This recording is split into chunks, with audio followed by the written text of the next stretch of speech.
Okay, we are successful thanks to Sue Ho. Okay, we're calling to order the December 8th Pitkin County Public Health meeting. I want to recognize in the room, I have John Doyle as the alternate for the city. I have Dr. Tom Kurt, who is a at-large member. Is that correct? Was that how I describe you? Probably. I have Dr. Kim Levin with us, another board member. Liz Stark is with us today. You're on our board now, aren't you? You are, Liz Stark. Yes, thank you. Welcome. First meeting. Carly Senst is here. Jordana Sabella is here. We have some other guy. Hi.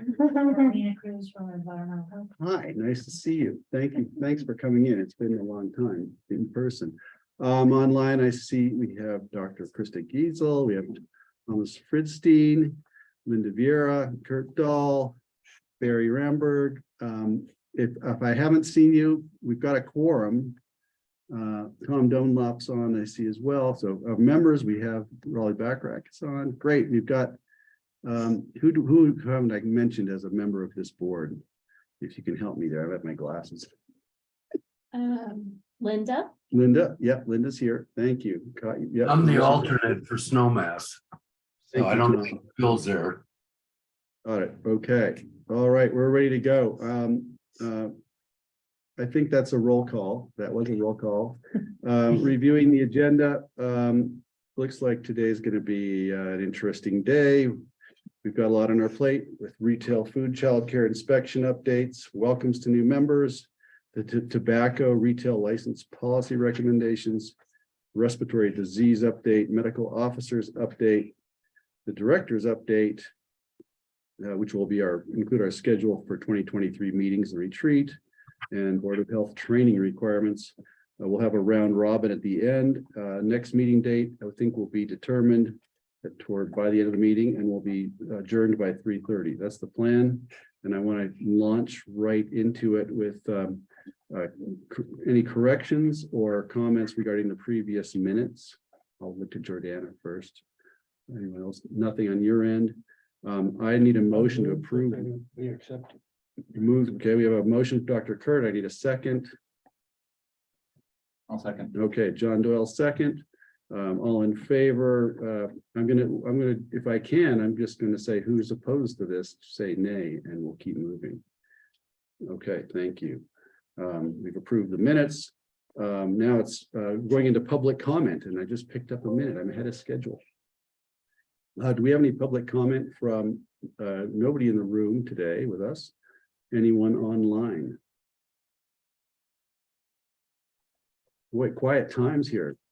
Post-COVID, pre-winter season, pre-COVID, wherever we are. Just to make the board aware, Greg, there was one comment that came in through the automated system that we have, and that's linked in the agenda for board members to review. Excellent. Okay, so we'll get to that. Jordana, I'm going to move on to our welcoming new members part. This will be fun, and I'm going to hand it to you. Great, thank you. We are finally at a full slate for the Board of Health, which is really exciting. And we've got two new at-large members and a new alternate member. So I just wanted to take a minute for those new folks to be able to introduce themselves to the board. I'm going to stop sharing so we can have more. There we go. More folks on video here. And allow Liz, if you want to start as our at-large board member, introduce yourself to the board. Hi, thank you. And it's great to see everyone. I'm Liz Stark.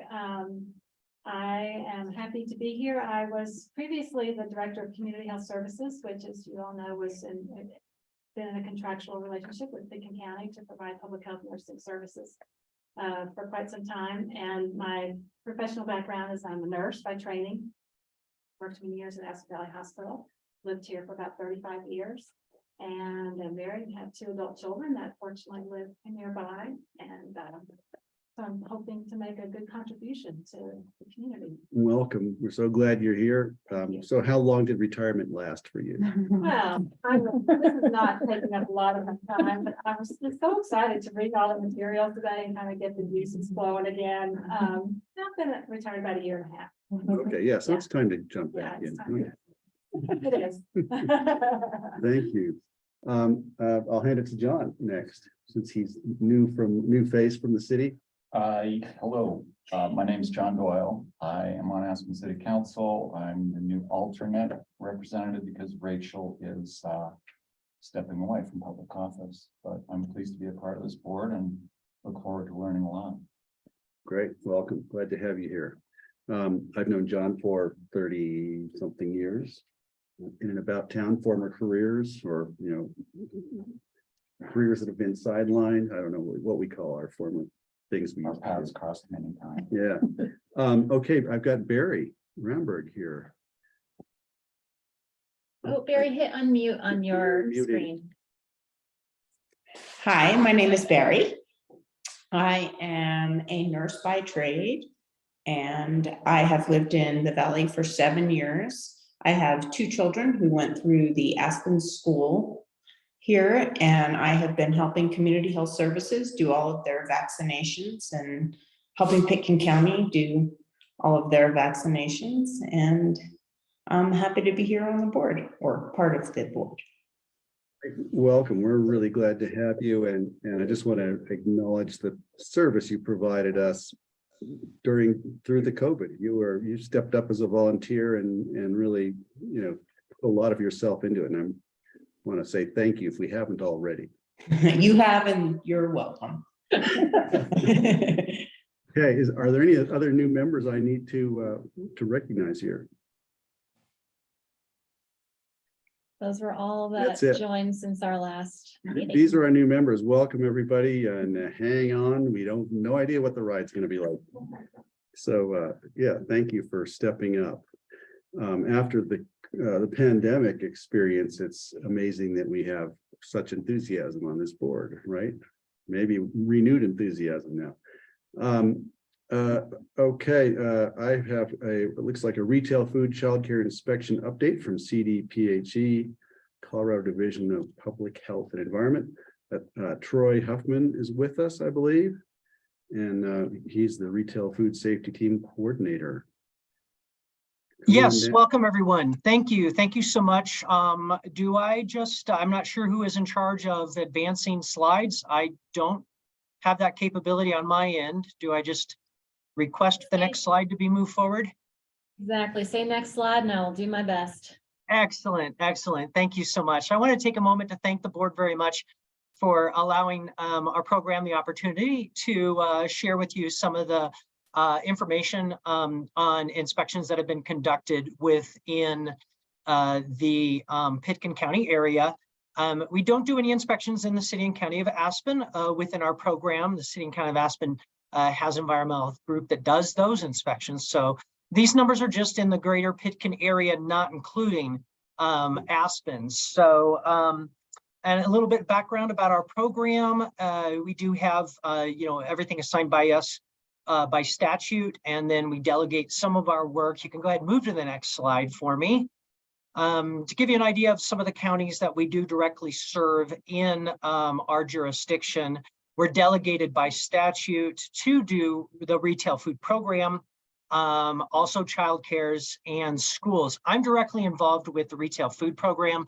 I did ask the program manager for the childcare and schools programs to provide me some additional information. So I was able to, gonna be able to share that with the board as well. So currently with CDPHE, the counties that we directly inspect, that we refer to them as direct service counties, Park County, Clear Creek, Jackson, Moffat, Ouray, and Pitkin. Those counties do come in and out. We've had a few that have joined us just recently that were added to that list in the last year or year and a half or so. So next slide, please. So some of the questions, basically, I see Kurt is on the call also, and he had sent me an email sometime back, I can't remember exactly when it was, that, here's some good questions that, I think if you could share with the board and go over some of this information. So a lot of this is basically answering some of the questions that Kurt had sent to our program to kind of review, to give everybody an idea how things are working for us within Pitkin. So one of the questions that Kurt had sent in his original email was, how often is our staff able to be in Pitkin? Unfortunately, I wasn't able to travel this week due to some personal issues that had happened. But I was planning on getting up to Pitkin this week and actually be at the meeting in person. So I'm disappointed I wasn't able to do that. But typically we do have someone from our office up into that county, up into Pitkin County, at least one time each month. In fact, right now, this week, we've got 2 inspectors that are in the county right now doing inspections. All of our inspections, as much as we can at this point in time, are announced inspections. There are some very low risk facilities that we don't do announced inspections. We just would show up to do those on occasion. But as of the year to date, we have had 20 different field trips that have gone up into the county to do inspections.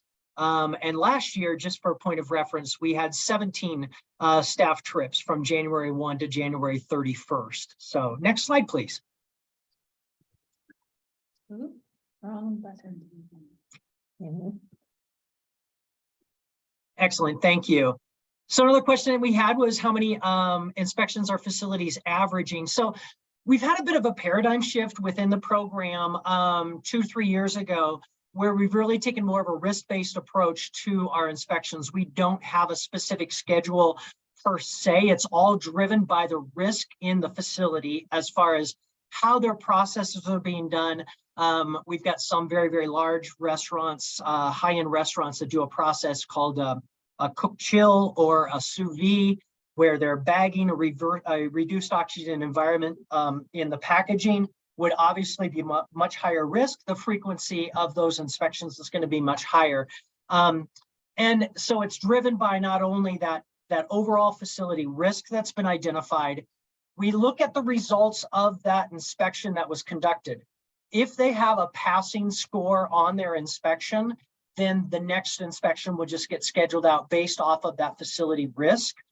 Typically, most places have about a year's sequence, a year cycle for an inspection frequency. If an inspection that was completed resulted in a re-inspect, then that would increase the frequency that facility would need to get another routine inspection conducted. As of to this date, and I just checked our data before I got on the call, we've had 12 re-inspections, 12 inspections that resulted in a non-passing score that required a re-inspection, which ends up being about a 12% rate. Overall, statewide, we usually look at between 12 to 15% is a pretty common re-inspection rate. Those are not follow-ups on individual items, but in fact, an entire re-inspection of the entire facility to verify that active managerial control has been put into place in the facility, and we're not looking at just singular items that we're going to be concerned about. Next slide, please. So getting into the nuts and bolts, we have had 9 more inspections that have been conducted in the last 2 days, two and a half days. So these numbers are just a little bit off. But right now there's 109 facilities that are in Pitkin County. Like I said, that does not include the city of Aspen, but out of those, there's 87 licensed restaurants. 6 is what we call limited license. That would be an example of like a hotel that may have a pre-cooked products that would just be a warm and serve item for like on a breakfast. As far as that goes, a good example of that would be like a Starbucks. None of that is made fresh. All of that, there's no raw product that they have. It's just a pop it in the machine, hit the button, and it comes out hot, then it's served. Those are the limited categories. There's 7 grocery stores. There are 4 licensed mobile units within the county in Pitkin, and there are 5 school licenses. As I mentioned, inspections are driven by the risk associated with that facility. with 9 more being added, there's 129 inspections to date by calendar wise. 106 of those, well, 9 more added to that, 115 would be routine inspections. And I had already mentioned about that 12% full facility reinspection rate. There was one facility that did have an imminent health hazard identified, or one inspection, one license. So that was closed. One inspection was a reopening of that closed facility. So that's the other comment at the bottom of that. We did have, when the operational changes had been made with that license, it was an inspection was conducted the next day for that location to be able to reopen. Next slide, please. So common violations. When we go out and do an inspection, typically this is not uncommon across the rest of the state, across the counties that we directly inspect. But 34% of the time we found that hands clean and properly washed were not being done, was identified as a violation. A requirement that recently went into effect about 2 to 3 years ago was certified food protection managers, that every facility needs to have affiliated with that location, someone who has that high level certification. We found that out 34% of the time. Cold holding, fairly common across the state as far as that goes, a very common number. 31% of the time we find cold holding being out, separated and protected, like a chicken setting above tossed salad would be an example of that. Adequate hand washing sinks or supplies at that hand washing sink. That can be as simple as a requirement of a hand washing sticker that is required at all hand washing location in the back of the house, where if food employees might be using it, that could be marked out because of that. Food services, and then also date marking. Date marking is a new item that was incorporated when we adopted a new version of the food code. So it's not uncommon that we're starting to see that one trending down as people are getting more and more educated about these processes. One element I want to mention that's a little bit different now is we have a new enforcement, just like with the whole re-inspect, not follow-ups within Colorado, but we have a pervasiveness element. So even though these are marked out, we're able to identify if it's a low, medium, or high pervasiveness with these items. We're tending to see most of these things that are falling in that medium category for how pervasive that violation might end up being. Next slide, please. Hey, Troy, excuse me a sec. Yeah. May I ask a question? Yeah, absolutely. These percentages, common violations, is this for Pitkin County or is this for the state? What are these numbers? This was, I pulled these, I wasn't able to isolate out specifically Pitkin County, but we normally do not see very much difference from one county to another. This is pretty standard across the entire state. Okay, thank you. If there was it, there might be just a few elements, a few percentage points one way or the other. Nothing too significant. So another question was, how often do we do educational opportunities within the community? We do an on-demand training methodology now. Initially, when we started doing inspections in Pitkin County, we had offered up to do inspections, sent out multiple emails, lots of information about the classes that would be held. We typically have maybe only 2 or 3 people show up for the classes. In fact, this last summer, we had a training that was requested by a facility to go in, and any facility can ask. We don't charge anything for our training that we offer. So we went into a facility to offer the training. We asked if we could make it available across the rest of the county. We made that information available to all of the emails that we had within our data system. We had one person show up for the Spanish speaking class outside of the facility, what they offered. Each of our team has LED projectors in their vehicles. So we have targeted training that if there is an element that a facility is struggling with, or their inspection results in a full re-inspection needs to be done, we make ourselves available either immediately at that time of that inspection or later that day or the next day to go in and do that targeted training with little cooling vignette. We've got a half a dozen slides specific to the elements that they're struggling with. So that's the element as far as educational opportunities within the community. And next slide.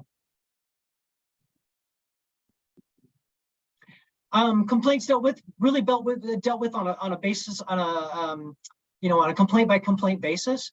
Anytime we have imminent health hazard impact that needs to be addressed immediately, I've got Kurt's cell phone number, and he is always there and has always been ready to help if there's a circumstance or situation that we really truly needed to get into a facility immediately to address a concern that's been voiced by the public. In fact, we just had a situation with a water stoppage that Kurt was connected with us over the weekend. We greatly appreciate that help. So as necessary, we would have staff that would be deployed out to that area. We do have somebody that works down on the western slope. That's where their office is located. And so they would be able to get out there in a fairly short period of time. Even out of Denver, we could be there in just maybe 3 hours, 3 to 4 hours. But we'd be available to do that as we needed to. Suspected outbreaks, have they been investigated to date? I have not had any.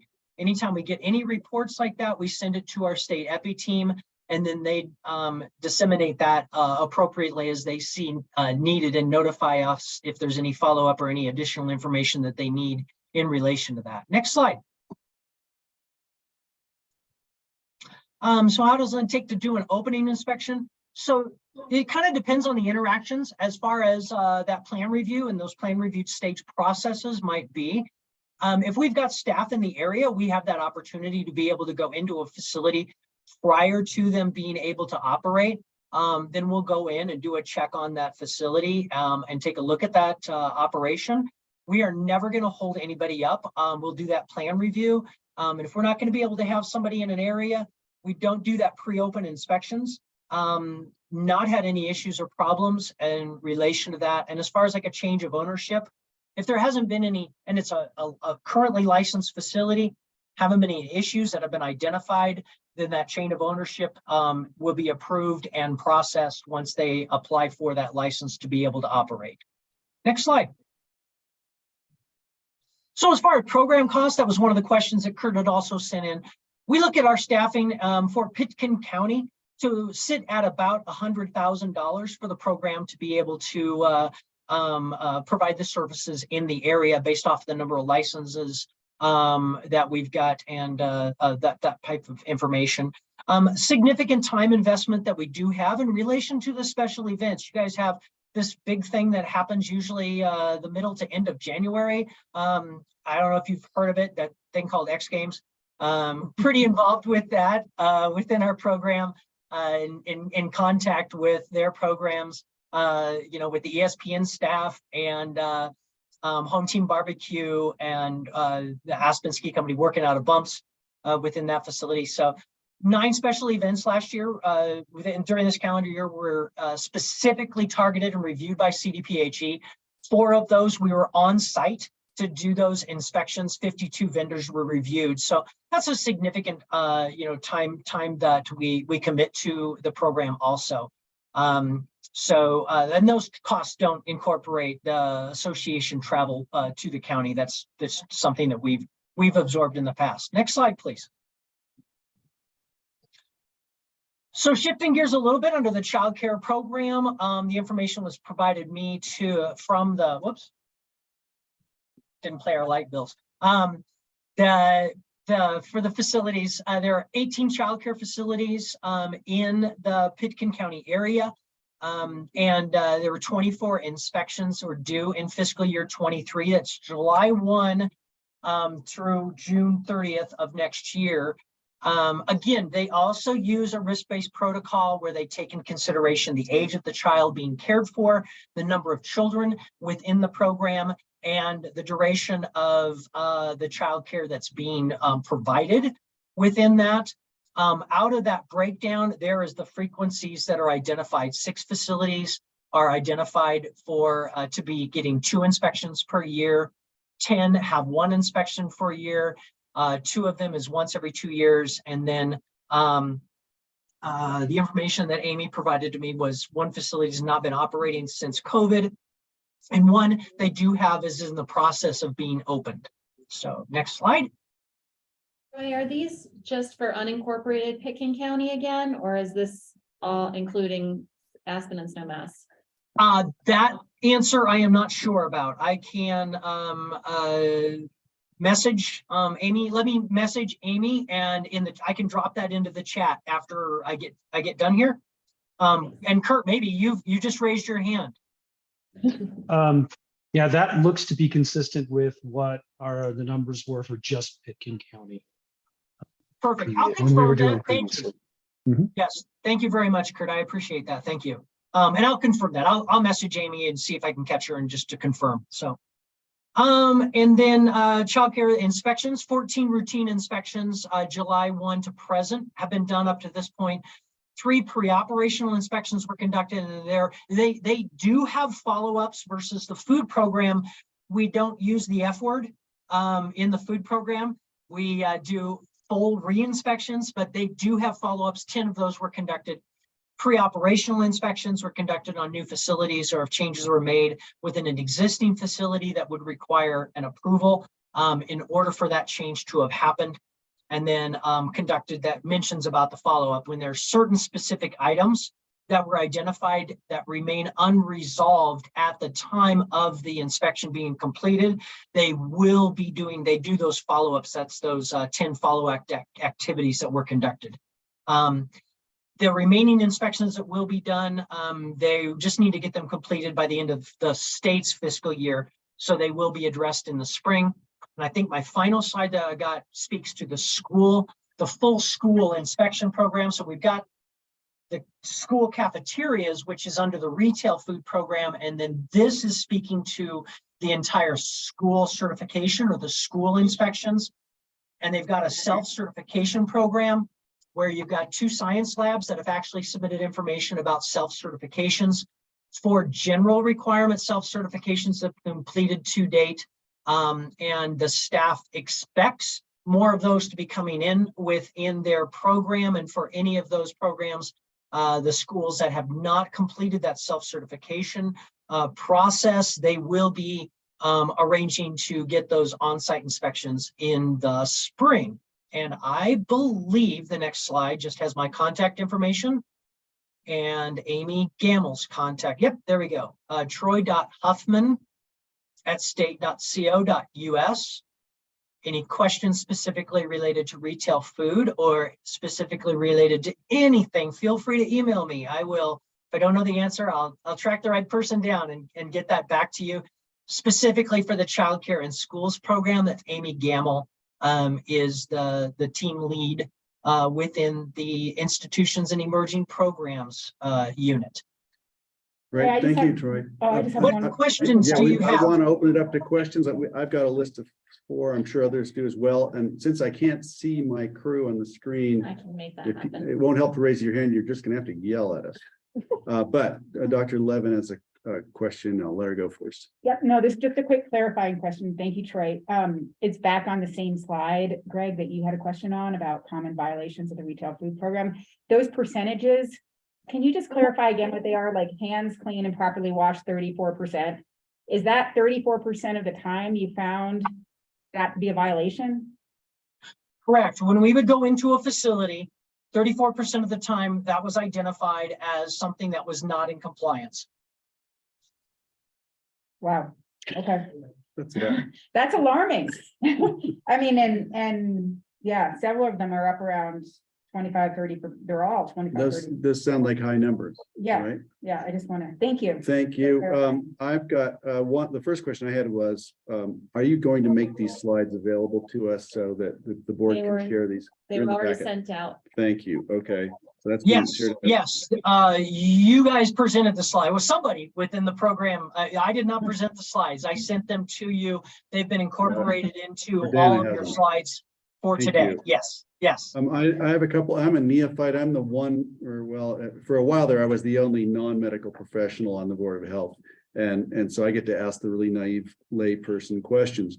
And I wanted to ask, as post-COVID, has the rate of incidents changed at all? Do you see it with incidents of infections or diseases or hygiene issues? Are you measuring any difference after COVID? We really have not seen much of a significant difference. And in fact, because of COVID is when we started, I had mentioned that we do announced inspections. And you would think if we were doing announced inspections that surfaces would be clean, that hand sinks would have soap, that their refrigeration, their walk-ins would be proper temperature, everything would be 41 degrees or below. And we really are not seeing a significant difference even in that, when they know that we set a time and they know that we're coming in. The reason why we did that is specifically so that their manager has the time to be able to go with us. And originally wanted to make sure that my team was safe, that if they had any incidents of COVID, I didn't want them going in there and stuff too. But no, we really have not seen a difference in any of those rates or any of those numbers. Okay, thank you. That's kind of telling. Dr. Kurt has a question. Sure. I think that is surprising because COVID was supposed to increase intensity of hand washing. And that should have had a training effect as COVID was declining. Can you comment on that? I think, people's habits, a lot of times, maybe for a time being, and then once it kind of started to wane over time, they went back to kind of feeling what their comfort zone and what they were normally doing.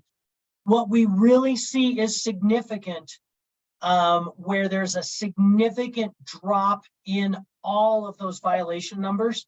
And this is the next element that the state of Colorado is going to be doing, is the newer version of the FDA model code.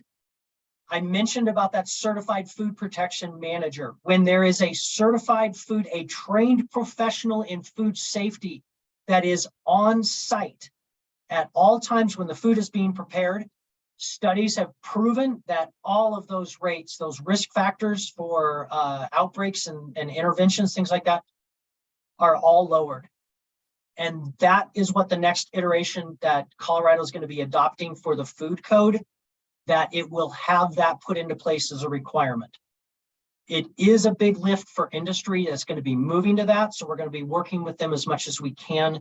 Tom Regan, person up in Garfield County, teaches a lot of those classes. Nettie, one of the inspectors up in Garfield County, is also an instructor, teaches those classes.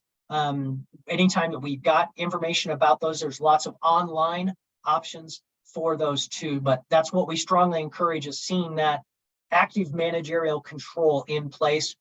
That's when we see the huge success within the program. Great, thank you. Do I have any other questions? I have one, but I want to, Liz. Yes, Troy, can you explain, your list of 6 counties that you provide direct services for? The reasons why a county would opt into that as opposed to handling it locally? Yeah, I mean, that's all deciding on what where those are going to be, which ones they're going to be within that. It's not on my plate. I mean, I pretty much have been told, the division or the department decisions that would be made. In some cases, it may be a county that doesn't have an inspector, isn't able to hire in. There's lots of different circumstances. Typically, it's just I get told, okay, this is another county that needs to be added, or this county needs to be taken away. And Liz, we can answer that for at least our county. Troy shared that their just staffing costs are about $100,000 to just do the food program portion. And we were receiving between $40,000 and $50,000 to deliver that same program. So for us, it was, this was a service that could be provided by the state at full cost. If we wanted to do it here locally, we were going to have to find the extra funds to pay for that staff. Great, thank you. Just want to make sure Dr. Giesel or anybody else online, Linda Vieira, no questions? I have one other clarification from Brian Dougherty shared that the area that's included is Pitkin County, not including Aspen. So it does include unincorporated as well as Snowmass. And that is the same area that is included for the retail food program, as well as the school and childcare program inspections. Okay, so not including Aspen, nobody else. Thank you. I tried a couple more quick questions. One is other events. I was thinking food and wine must come up. with all the various food service there. Is that on your, must be on your list? Just Yeah, thought I'd the ask. Rotary up at Snowmass? Or are you talking about the one that's in Aspen? In Aspen, yeah. Aspen program, that's the city and county of Aspen. Now, the Rotary Food and Wine, that is the second week of September, that one we are definitely connected to and that we do inspections at. The four that we get directly involved with, obviously X Games, that's a big one. Jazz, the Labor Day weekend, Heritage Fire, that's up in Snowmass, right there by base camp. And then the Rotary, the Food and Wine are the ones that we directly go on site to do inspections. All of the other ones that are coming in or that are done, we do review all of those applications for all of those vendors that are going to be at those events, and talk with all of them, and then do a letter of acknowledgement that their program was reviewed or what they're proposing to do has been reviewed. A lot of times we try to tap the brakes, back them away from some of the extensive things that they want to do. Just do 2 or 3 things and just knock it out of the ballpark is much better than trying to do a whole bunch of things really bad. But yeah, those are the things that we get involved with. So hopefully that answers your question on that part. Great, thank you. My very last question is just regarding packaging. If you're inspecting, say, one of these run and come and go places, or a, something, a takeout, that it comes in packaging. We have a climate action plan. We talk about moving away from plastics, moving toward recyclable or compostable packaging. Is that on the radar for CDPHE, and are there any standards regarding packaging? Not under our retail food program. None of our inspectors would be looking at that. That would be way outside of my swim lane. As far as that goes, we're going to be looking at what the food code identifies. There is an element within the food code that does allow for reusables. And I know that in the next version of the food code wouldn't be the one that we'd be looking to adopt. There is going to be some further discussion in relation to that. But yeah, that would be probably sustainability. And yeah, I wouldn't be in anything that our team would be looking at. Okay, yeah, just concerned about plastic waste. Thank you. Well, that's been a great presentation. Thank you very much. I don't see any more questions here. We're going to keep moving. We're still 1 minute ahead of schedule. Linda's got one now. Well, just out of curiosity, I was wondering, with the hand washing violations, how is that conducted? Is it when they first come into work, or is it how often they wash their hands, or if they're going from one food item such as chicken to vegetables? How is that actually determined? The answer is yes. All of the above. So when we do an inspection, we want to do a risk-based inspection. And a big component of that is standing back and watching that line prep. Observing, have they made a change in task? You kind of alluded to a change in task. If I'm cutting up fresh vegetables that are going to be all ready to eat versus throwing a raw chicken breast onto the grill that's not ready to eat, that's going to have a kill step, I can barehand that all day. Doesn't matter, because I'm going to be cooking that on that grill. And, if you cook it hot enough and long enough, you can kill just about everything. We got the doctors on the call here that they can vouch for that part of it. Yeah, I mean, it's all aspects of that.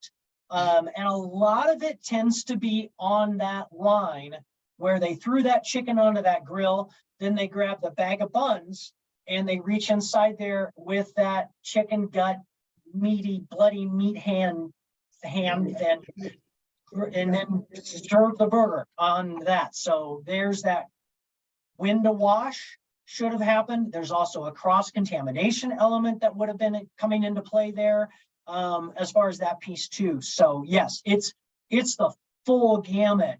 And that's probably, one of the reasons why you might see a little bit higher frequency on that, because we do really stand back to observe all of that process. Mm-hmm. Is there education for like peanut allergies, nut allergies, as far as incorporation into foods? At retail, it's more of a manufactured foods element. At retail, with everything that's going on within that facility. There's not necessarily a restriction as far as peanuts to this kind of stuff, to these types of elements. There is a piece that has the manager, the person in charge, needs to have allergen awareness.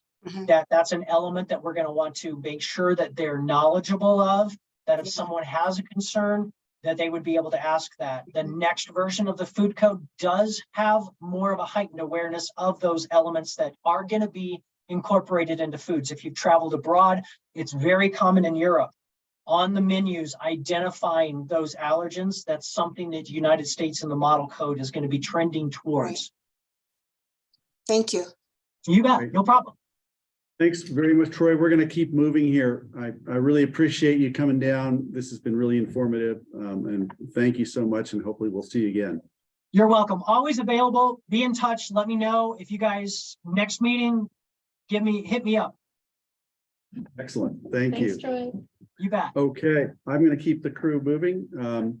We're still kind of unscheduled.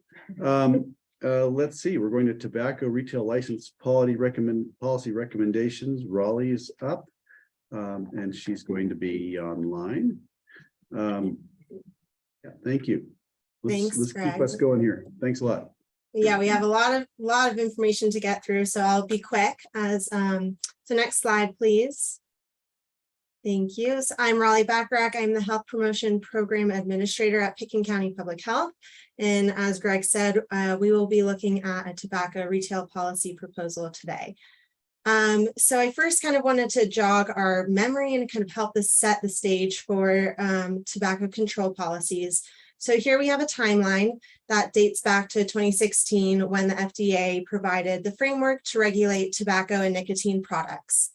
And then shortly after in 2017, we saw Aspen, who really was the first leader in Colorado to pave the way for local tobacco control policies, pass Tobacco 21, a local tobacco retail license, also known as a TRL, and a tobacco tax. And then we started to see neighboring localities follow suit. So in 2018, we saw Carbondale pass T21. And then in 2019, that was a big year for us. So the FDA banned pod e-cigarettes. They did have some exemptions that led to a big burst in the disposable market. At the state level, we saw House Bill 1033 pass, which really gave counties the authority to pass those evidence-based tobacco legislation in line with what municipalities had already been able to do. And then we saw at the local level, Aspen pass a local flavor ban, and then Snowmass, Carbondale, and Glenwood really followed suit by passing those 4 best practices. So Tobacco 21, local tobacco retail license, tobacco tax or price increase, as well as a flavor ban. And we also saw some of these conversations at the Pitkin County level, and voters pushed for a tobacco tax, which was then implemented in early 2020, along with a tobacco T21 at the county level, which leads us to the year 2020. Of course, we saw COVID-19 impact our communities and our world, which kind of led to somewhat of a pause in other public health work, including tobacco prevention. We saw at the state level, a flavor ban bill was introduced. It didn't get too far, unfortunately. Similarly, at the state level, we saw House Bill 1001 pass, which really spelled out the county's ability and power to license and regulate tobacco and nicotine products. The bill also repealed criminal penalties against a minor for purchasing, which really helped build an equity framework around that. And then at the state level, we saw Proposition EE, which increased taxes on tobacco products and created a new tax for nicotine products. It also raised the minimum sale price for various nicotine products. And then here we are at the end of 2022. This year, the FDA announced intentions to ban menthol. And then at the state level, we saw another flavor ban get introduced. Unfortunately, it failed as well. And then at the local level, I had partnered with a MPH student to conduct a local flavor ban evaluation with the 4 localities that in the Roaring Fork that have flavor bans. And we found some gaps, which I'll get into in a bit. Next slide, please. Thanks. So here's just another way to look at what I just touched on around local tobacco control. So we see at the top the 4 localities that have the 4 best practices for tobacco control. So we have Aspen, Snowmass, Carbondale, and Glenwood.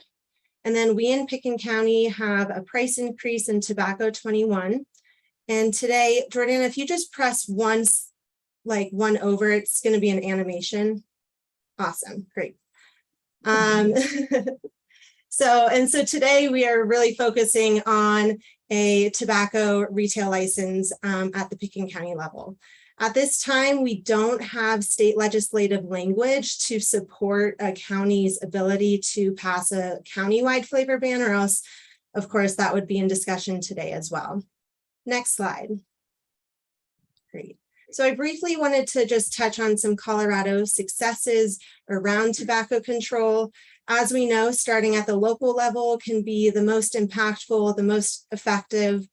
And as I mentioned earlier, Aspen was really the first locality in Colorado to take this initiative in local control, especially when it came to flavors. So since then, we've really seen a big burst in successes. So we've seen 33 cities and counties pass local tobacco retail license, 40 cities and counties pass tobacco 21, 6 cities pass flavor bans, and then 15 cities and counties have that price increase, those taxes. Next slide. So as I mentioned earlier, I had conducted a flavor ban evaluation earlier this year to really understand the policy implementation process from Aspen, Snowmass, Carbondale, and Glenwood. And while we didn't really get into too much impact evaluation, impact data, we did started to hear that there were some policy gaps throughout the valley that increased the likelihood of jurisdictional shopping. And so in conclusion, the evaluation really revealed the need to align with other local tobacco control policies to reduce that jurisdictional shopping. And so today I'm here to address this. So we would like to see if our Board of Health would like to recommend that Pickens County adopt a tobacco retail license to our Board of County Commissioners. So what does that mean? Yeah. I just wanted to ask the question. So if somebody goes into a store in Snowmass or Aspen or other municipality and is turned down, they can go to unincorporated Pickens County and possibly find a store. Is that what I'm inferring from this? Yeah, so we have tobacco 21 in place. Flavors could still be available, correct, in unincorporated Pickens County retailers.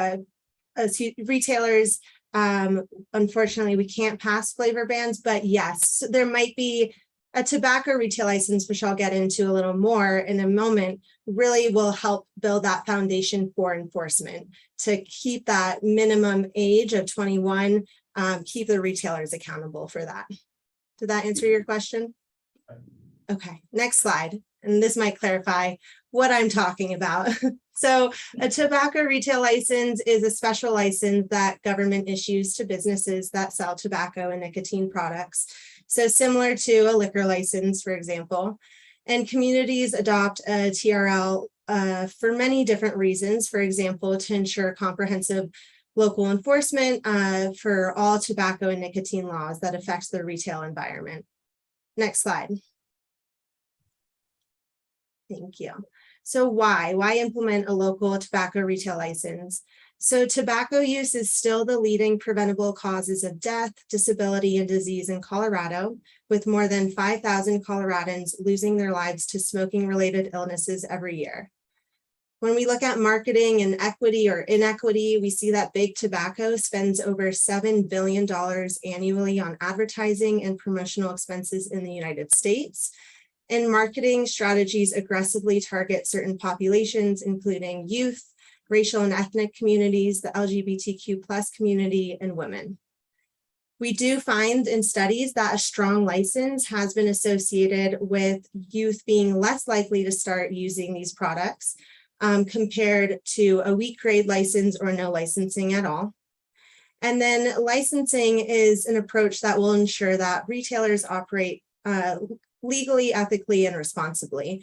So local licensing of tobacco retailers successfully supports strong enforcement and reduces the number of illegal sales to minors, which ultimately can help decrease youth initiation and use. Next slide. So more on the why. We see that Colorado youth are using tobacco products at alarming rates.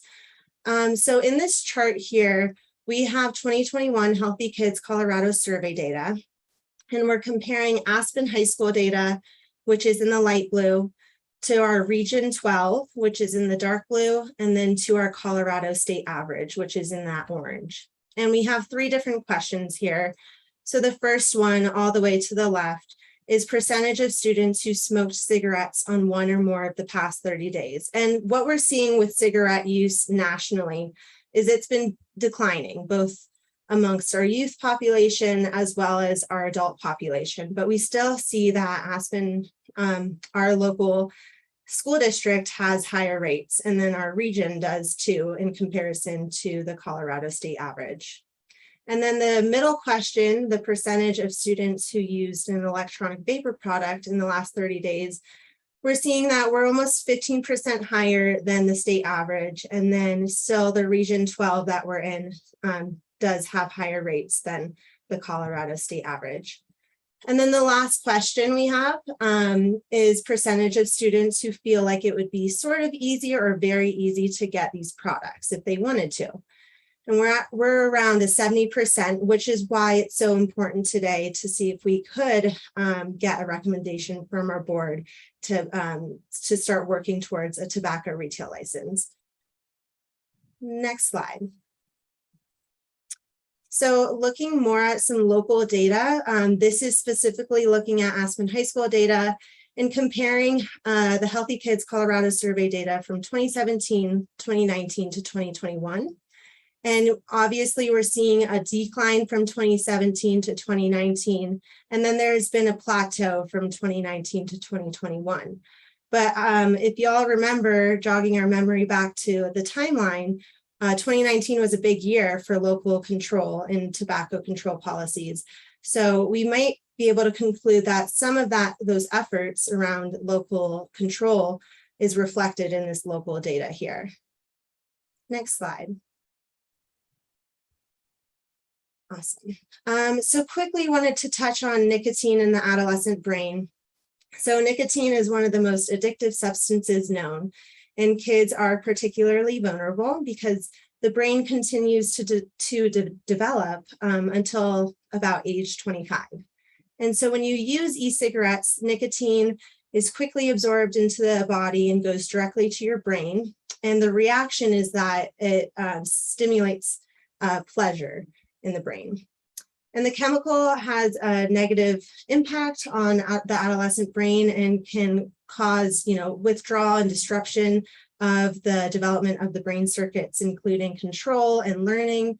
And this could really cause some lasting cognitive and behavioral impairments.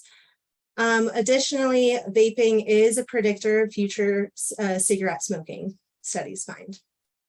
Next slide. All right, so getting into some of the nuances here. So a Pitkin County tobacco retail license would require that all retailers who sell tobacco would have to hold a Pitkin County tobacco retail license, in addition to the statewide TRL.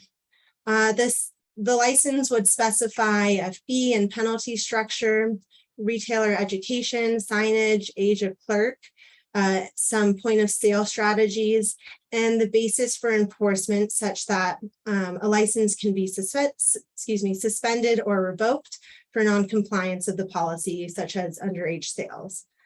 Who would be affected? It would be all tobacco retailers in unincorporated, and currently we only have 3. So we have the one in the ABC, and then we have 2 off of 82, so near Woody Creek, and then the Snowmass Ranch Liquors, so the Conoco there. Next slide.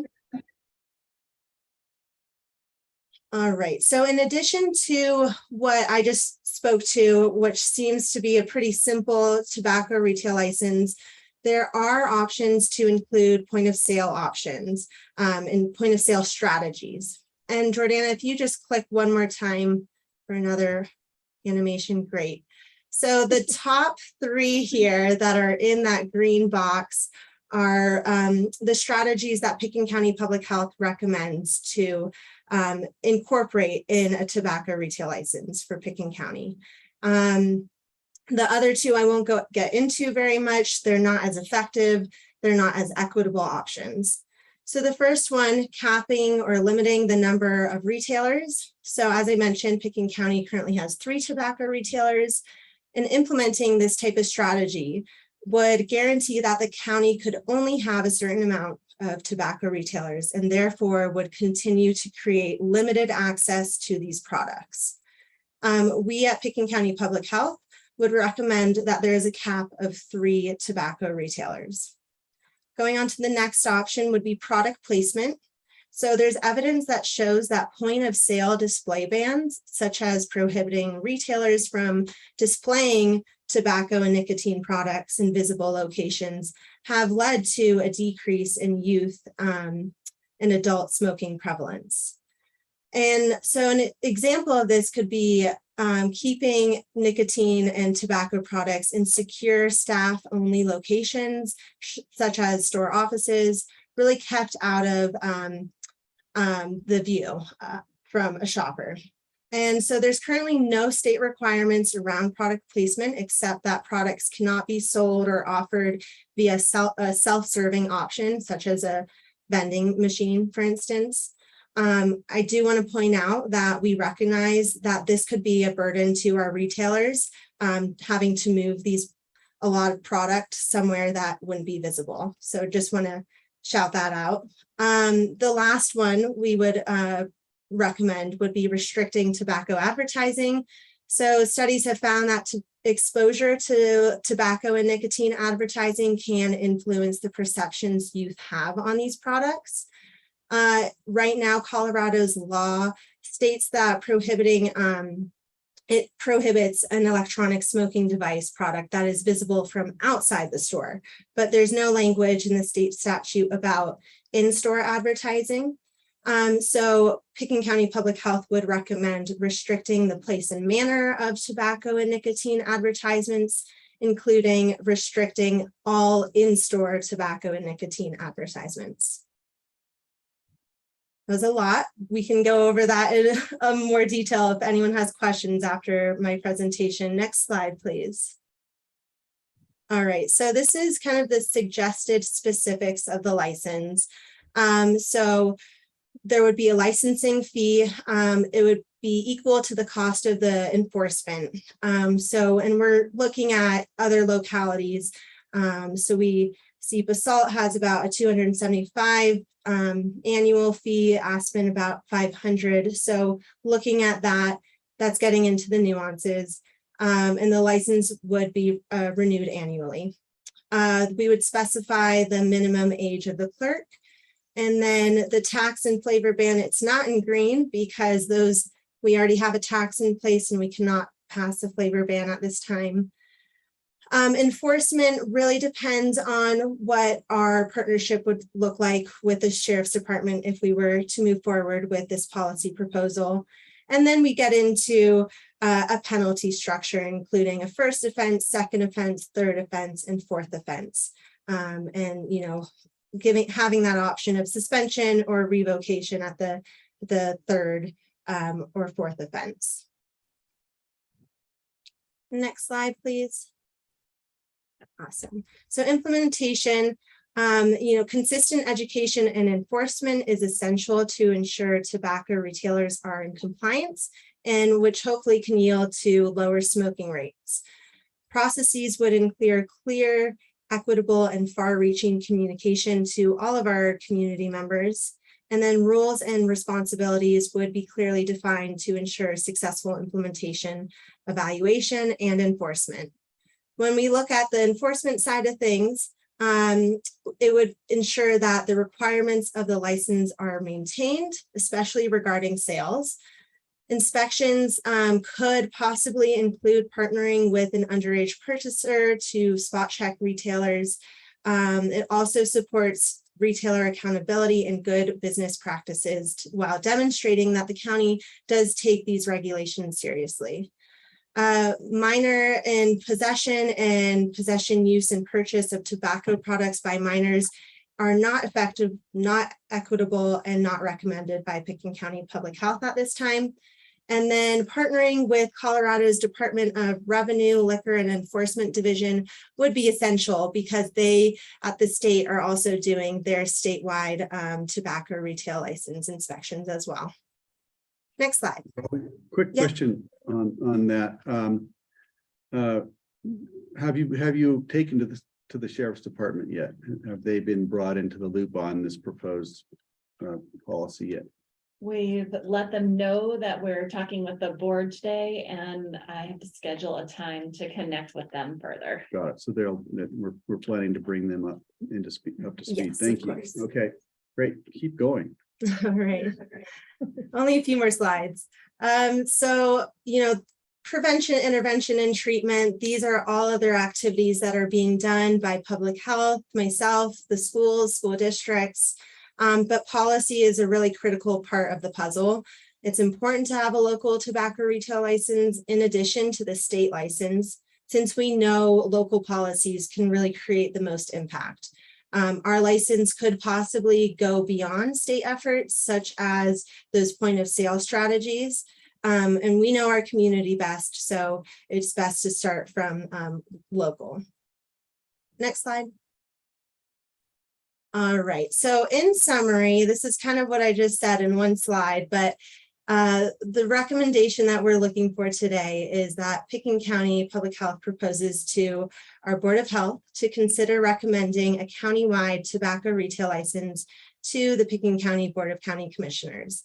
So a tobacco retail license is that every retailer that sells tobacco and unincorporated would have to hold a license in addition to the state license.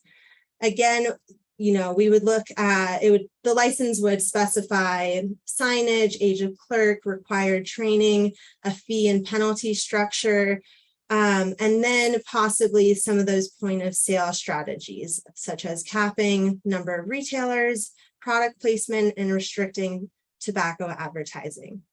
And the why is because licensing ensures the county knows who the retailers are and allows for creating and enforcing requirements such as what I just listed out. So on the next slide, we'll prompt our Board of Health members to start looking at what we're looking for as in terms of a recommendation. So, and we have our staff recommendation in the middle. Of course, we would first have to look at tobacco retail licensing if the board would want to recommend this before we get into the next three. So I'll open it up for questions.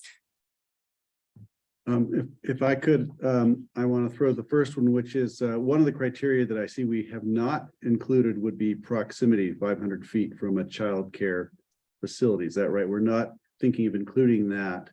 I can think of two of the locations of our three don't seem to have an issue there. I'm not sure about the third at the ABC. Yeah, and I can talk to that a bit. So the state law, I should have mentioned this earlier too. The state law requires a minimum of 500 feet. I believe there's some grandfathering in because this state law is somewhat new. Hence why we didn't really want to include that point of sale strategy. It's not gonna, unless we wanted to expand it to 1,000 feet, for example, from a youth serving facility, that's when, maybe we could make a difference. But right now there's already that state I want to statute. make sure that this includes chewing tobacco as well. Is that right? It Yes. does. Okay. All right. Okay. Any other questions? from That the was my board? question too, Greg. There are only 3 retailers right now. Correct. And then my other concern was just kind of some of the stuff we've had with the enforcement piece of all of this. And please go through who you expect to do the enforcement of it. Yeah, and Jordana, feel free to jump in, but we would like to have the opportunity to speak with the sheriff's department to see if they would want to collaborate on this.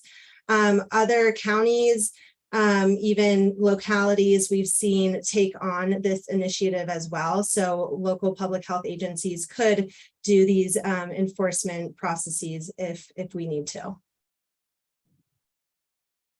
Thank you. Dr. Levin? Yeah, I have one question and then a comment. One of the slides said 33 cities and counties have passed TRLs. How many counties of the 33 city and counties? How many counties total? We have, yeah, we have 3 right now. So we have Pueblo, Eagle County, and then Summit, and then Jeffco is on their way to passing it. I think they're looking at ordinance language right now. So almost 4. Great. So Pitkin and Eagle connected would make some Yep. sense. Getting down to Garfield, I don't know what the chances are. And they have county level enforcement in those counties? Yeah, so Eagle County, they have been doing a lot of county, they partner with their sheriff's department, I believe.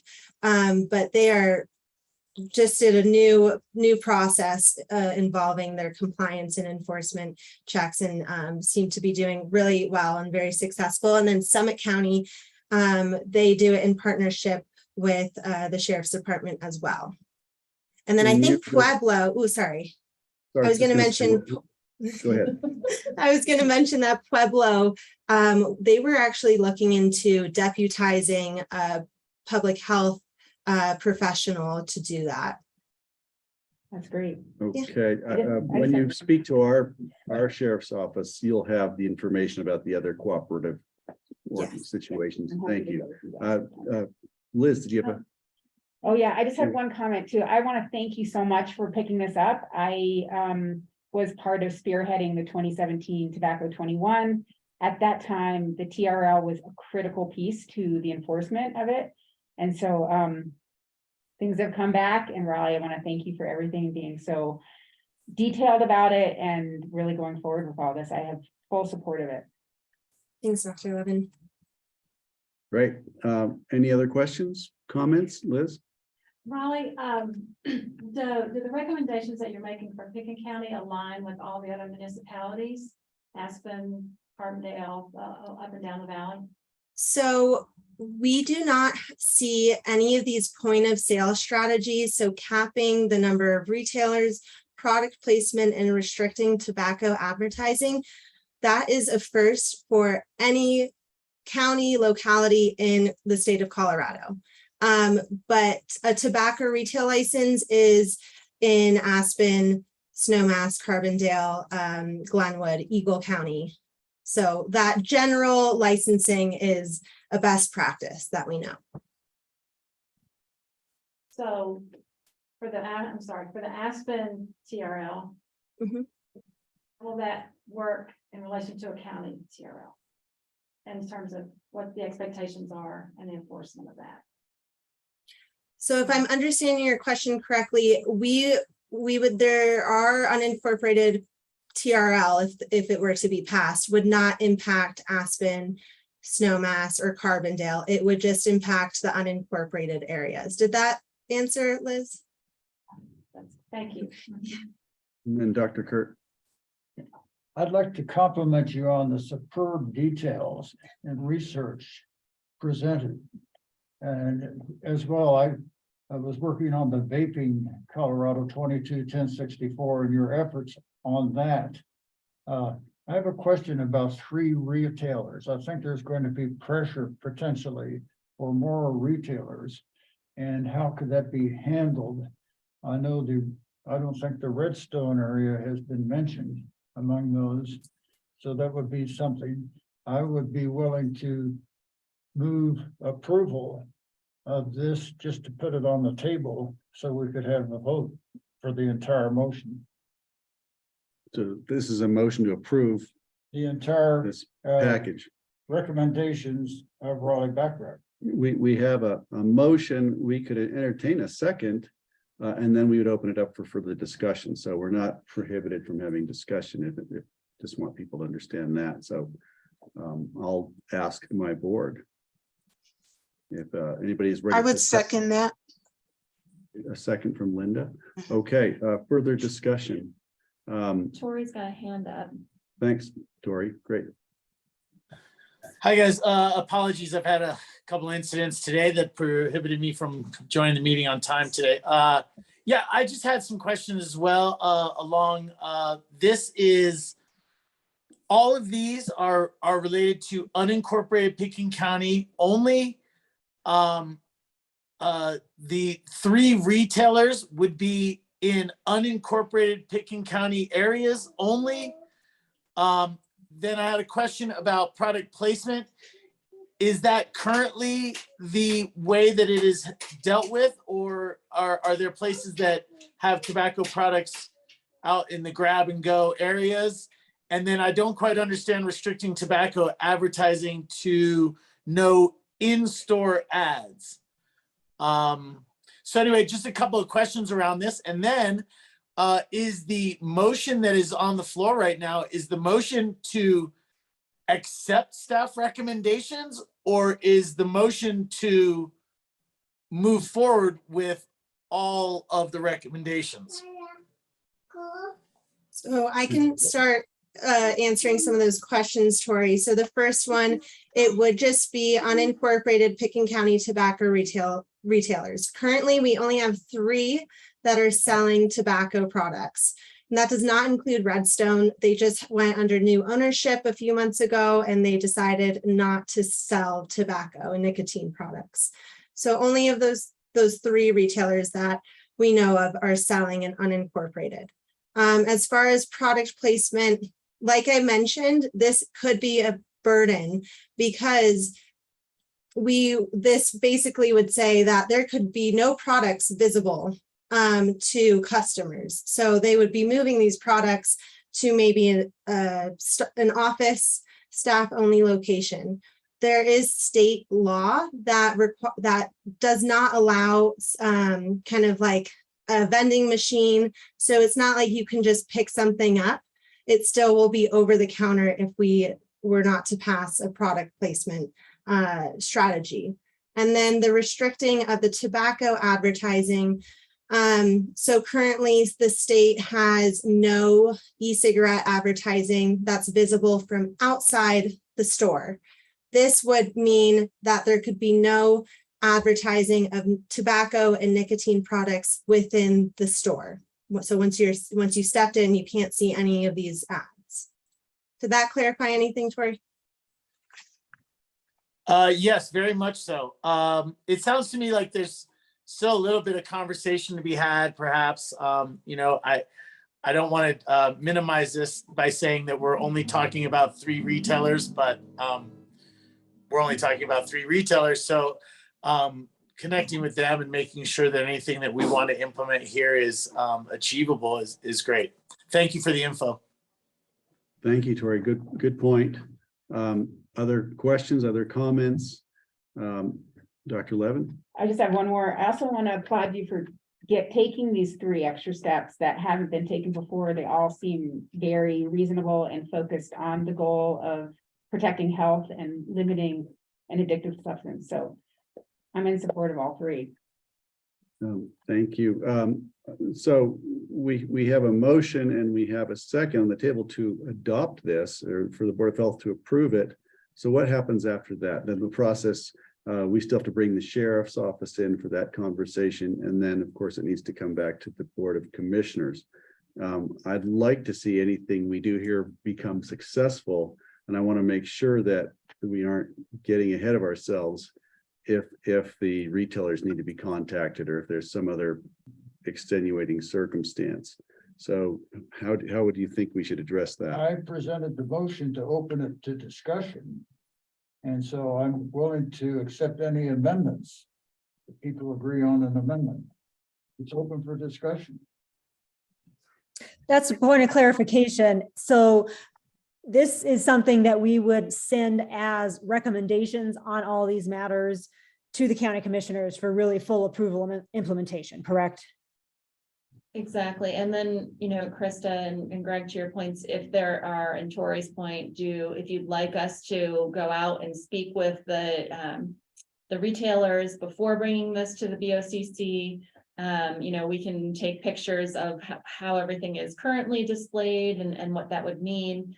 I think the product placement is one of the issues, how they design all these nicotine, products, whether it's e-cigarettes or cigarettes, is that even when they're just stacked up on the shelf, it's essentially advertising for them. So, I think the way we would write this is just that it would have to be out of sight, so that free advertising for those products wouldn't be available.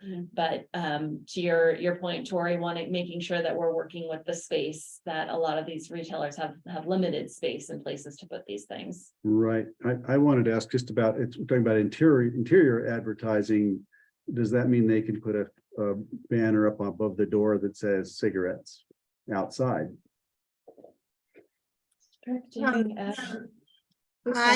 Yeah, that's a great question. From my understanding of the state law right now, it's really only e-cigarettes that are banned from out of the store advertising. So it's possible, unless we have a separate code, it's possible we would see maybe a sandwich board in front of the gas station that says, cigarettes on sale today, or come and get them. So maybe expand that to in and out. Right, and I'm looking, I see Phyllis Matthijs, who's our deputy county manager, is on. I caught her mid-chew. Sorry, Phyllis. I just wanted to check in to make sure you're monitoring this from the admin side for the county, just in case there's something that, I want to make sure we do this in a process that will actually be successful.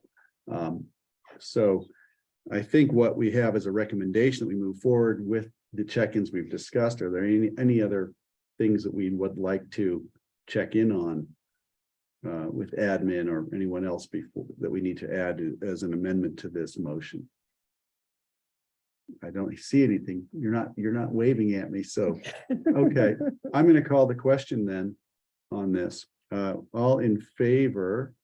I think we should do probably do a roll call, or I want to make sure that we understand who's voting on this. How about a hand up if you are in favor of this motion? And I see we've got Bill, Linda.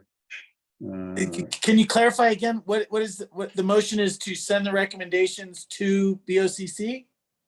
Correct. With after having checked with the retailers at your suggestion, learning Great. about, and Barry, that was a hand up. I think I saw Barry's hand up. Any other board members?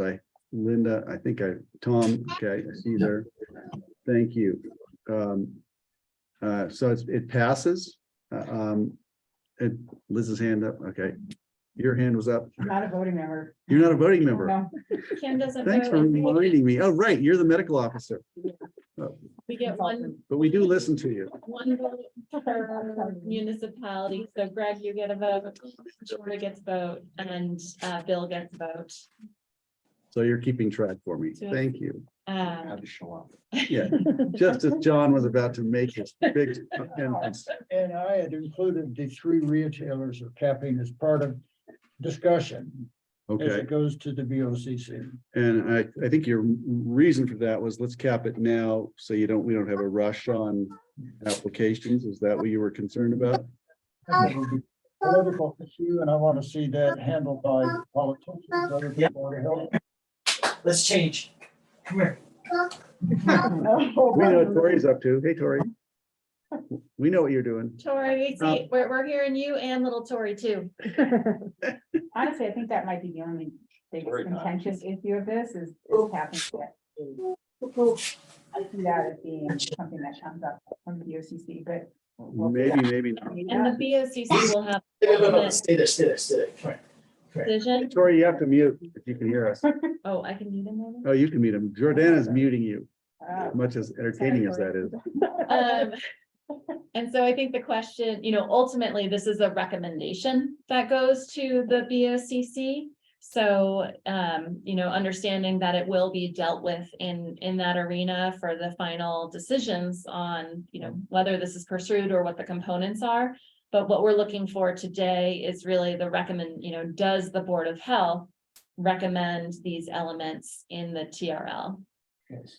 Right, okay, so that we have it and we voted unanimously in favor of this. Phyllis, I guess if you're listening, you can wave at us if there's anything you want to add here, but since Jordana, our public health director, is here, I think we're in good hands. Thank you very much, all. Congratulations. And Raleigh, excellent job there. You've been congratulated multiple times for this and glad to see you back. Last time I saw you, you were at the ice cream stand. I was selling ice cream. All right, thank you, everyone. Their brother, yeah. Thanks, Okay. Charlie. Okay, moving right along, we're not that far behind schedule. Respiratory disease update. Carly, you're on. Yeah, hello, everyone. Thank you for having me back. Excited to be here. Hopefully with some good news and some cautionary news. Next slide, please. What everyone's here for. The COVID-19 update, we're going to try to keep it relatively short and sweet. In general, going to look at it kind of as a cumulative take instead of looking at kind of Picken County, the national picture and the state picture. So nationally, all indicators are generally showing increases in prevalence in COVID-19 throughout the country. We're seeing it much more as a mosaic now than we've seen in years past. In years past, we've really seen waves coming through different areas of the country and have been able to kind of utilize that to predict what's going to happen within Picken County. So ultimately, we're seeing it as a mosaic. A lot of different wastewater sites are reporting various different results. So on the right top graph, that is the CDC's wastewater data dashboard. What this graph is showing is the number of sites that are showing various increases or decreases in the amount of COVID prevalent within those samples. So this is not looking at how much COVID is prevalent in these samples, it's looking at trends. And that's really where we see wastewater taking on a really prominent role in how we're understanding what COVID-19 is not only doing locally, but also at the state and the national level. So what we are seeing, what that graph is ultimately telling us is that we are seeing more and more wastewater sampling sites that are reporting higher rates of COVID-19 than they have in the last 14 days. And so that's really what we're looking at. Wastewater data, as we look at it as points, is very volatile, especially within Picken County. Our wastewater site is based off the number of residents we have, so right around that 18,000. We know that over the Thanksgiving holiday, so that last week in November, we saw a spike in our wastewater sampling metrics, but it doesn't equate to the growth in population that we experience as a county. So as we're looking at Picken County's wastewater data, it's really challenging for us to draw definitive conclusions based on individual data points within that space. Where our local wastewater data is really critical to kind of get at what's happening with COVID-19 is when we're going to be able to get years of data. When we're like 2-3 years into our wastewater data, we'll be able to break down trends that occur over time. And then we're able to not only take our own wastewater data, but look at it in the bigger picture of what's going on in the state of Colorado and the nation as a whole. So really wastewater data is critical in looking at trends. So what we are seeing in the state of Colorado, so taking it away from sort of Picken County, is that almost all wastewater sampling sites within the state of Colorado are experiencing an increase in COVID-19. This is not surprising. We are 3 years into this. We know that right after Thanksgiving break, right when the ski resort opens, right when town gets busy, is when we've seen increases in cases. So yes, we know that's happening. That is not a surprise. I don't want to say that that is, but we are seeing in general growth rates within COVID. Where we're looking variously in some of these other metrics that we are utilizing. Incidence rates has sort of fallen to the wayside with the reduction in testing going on, not just in the county, but in the state and the country. But what we're really trying to pay attention to, and this was really this big shift when we removed the mask mandates, when we decided to shift towards this endemic strategy, is we're looking at protecting our hospitalization capacity and reducing the number of excess deaths due to COVID-19. This is where we get some silver linings. There is some good news here. Hospitalizations within the state have risen relatively steadily over the last few weeks. And just this week, they actually started to decline. If you had asked me at the beginning of this week, I would have said, I would not have predicted this. And so ultimately that metric that we're looking at for hospitalizations and protecting that capacity due to COVID-19 infections, I'm hesitantly optimistic about. Coming to death rates. During the BA.5 wave throughout the summer and late fall, we were seeing roughly 300 to 400 deaths per day throughout the entire country, just due to COVID-19. That is incredibly high. If we're looking now, we are actually at one of the lowest rates of death due to COVID-19 that we've seen throughout the entire pandemic. The only other time that we've seen death rates this low in this last 2.5 years has been during the 2021 summer season. And that was when all indicators functionally were showing that there was a lot less COVID circulating than where we are right now. So really, we are seeing this continued separation of likely increases in case rates and that risk of severe illness or death. That being said, COVID-19 is still the third leading cause of death within the country. COVID-19 is just below heart conditions and cancer.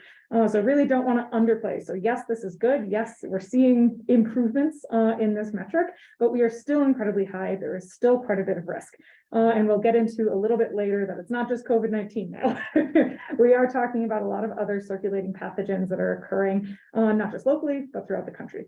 When we look at why some of this is happening, why are we seeing this change in sort of how COVID is moving through our community? So even though we're seeing rising cases, we know that our wastewater is indicating more COVID. Why are we seeing decreases in hospitalizations and decreases in deaths? This really has to do with two different efforts that have been made not just locally, but also nationally. Herd immunity, this mythical word that we've really all talked about throughout this entire pandemic, really talks to the broad and widespread immunity and that level of protection that it provides against severe illness and death. And so Colorado right now actually is roughly estimated to be 93% immunity. And this is again, just basic protection. This is not looking at you won't get sick. This is looking at you have some level of defense against the BA.5 variant. So really want to highlight that Colorado and the country in general is at a really good space. Pitkin County is even at a better space. Our vaccine uptake rate is incredibly high. We have administered roughly 4,500 updated boosters to Pitkin County residents in the last 3 months.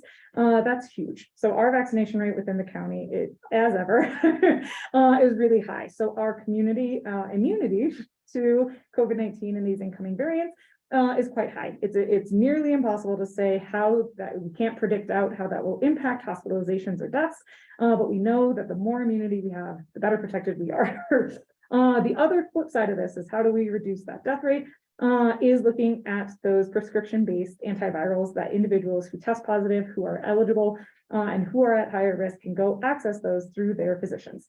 So just want to highlight that it's very exciting to see some of the separation, and hopefully this trend continues. Wow, great. Harley, take a breath. That was awesome.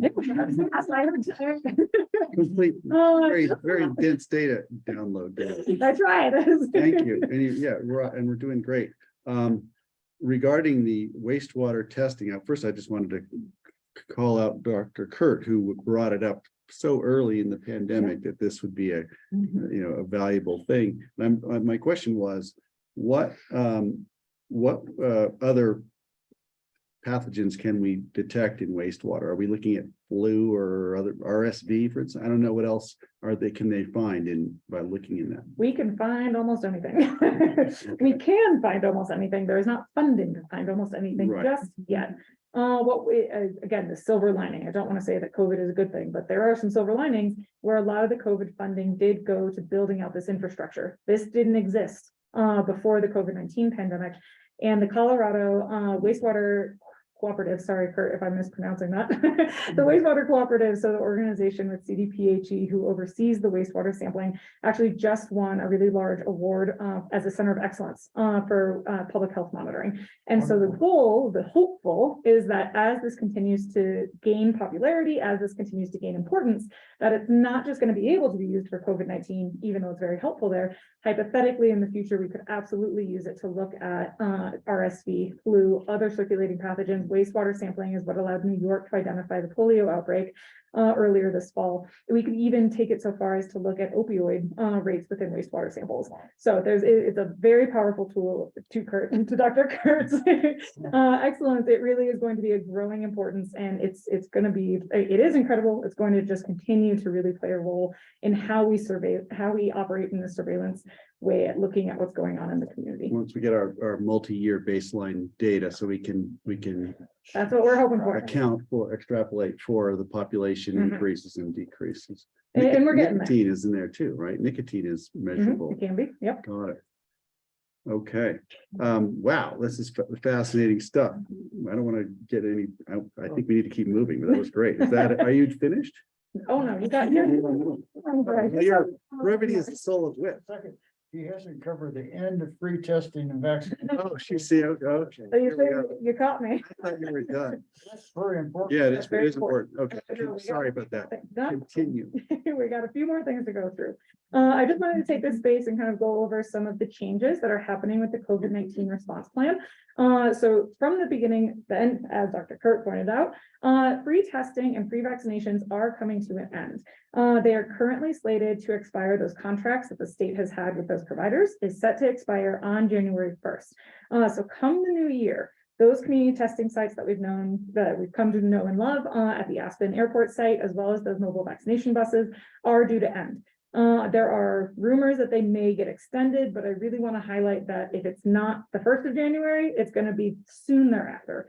We know that this is coming to an end. We know that as we've shifted into this more endemic space, this more normalized space, that we really have to encourage our medical community to take on roles for COVID-19 that they would for other pathogens as well, such as flu, such as RSV.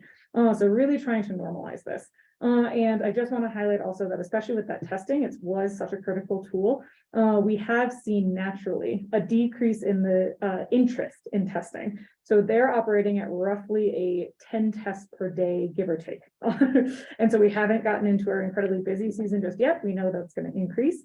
But the rate of testing is not anything that is going to absolutely overwhelm our medical providers as long as kind of they're prepared to take some of this on.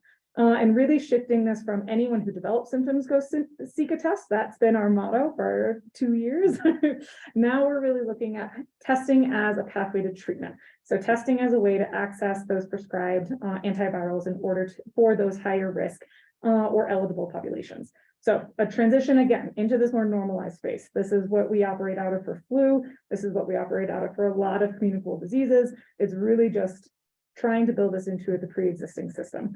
If I had to argue, I would love that having free testing for everything would be fantastic, but we do not have that. And I'm a data hound. If I could get tests for everyone, I would. But and really just wanted to highlight how important this test to treat space is. The CDC technical report that was released mid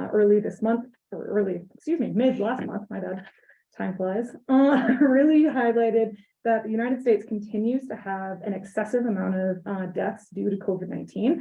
And a really big issue with this, or reason for this, is the lack of access to these antiviral treatment options.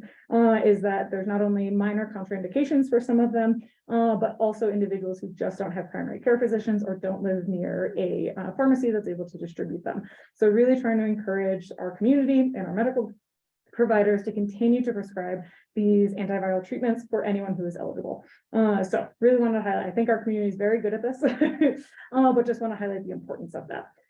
So that's the big strategic shift in operations. So in that testing and vaccination world, this push into a more normalized structure. Also want to highlight a shift towards our response. So our case investigation and contact tracing.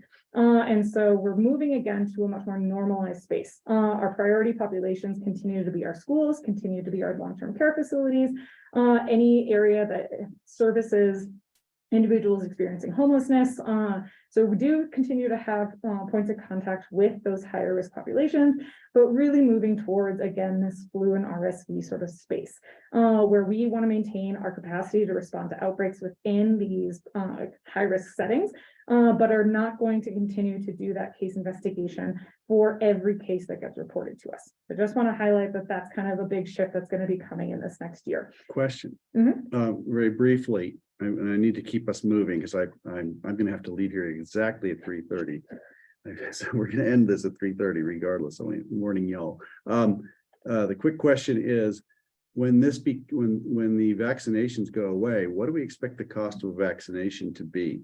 So right now it's going to vary between providers. So the vaccines are still very much paid for by the federal government. Any medical provider can order these vaccines for free as long as they've been approved by the whole process. And then where the providers are going to charge you is likely going to be an admin fee. So the same way that if you went into your physician to access a flu vaccine, they can charge you a copay, they can charge you an admin fee, and usually that's going to be covered by insurance.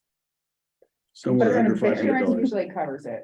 Yeah, Okay, all right, so but yeah, there will be. a good fee. question, just so there isn't any sticker shock when somebody goes in for their vaccine. No. Okay, Can I just make a quick Yeah. comment about please. the antivirals, which is great that it's brought up in the whole test to treat program, which is also really important, and the shift in testing away from state testing and into, so Paxlovid is the main antiviral, and just to remind everyone that you really have to talk to your doctor about it.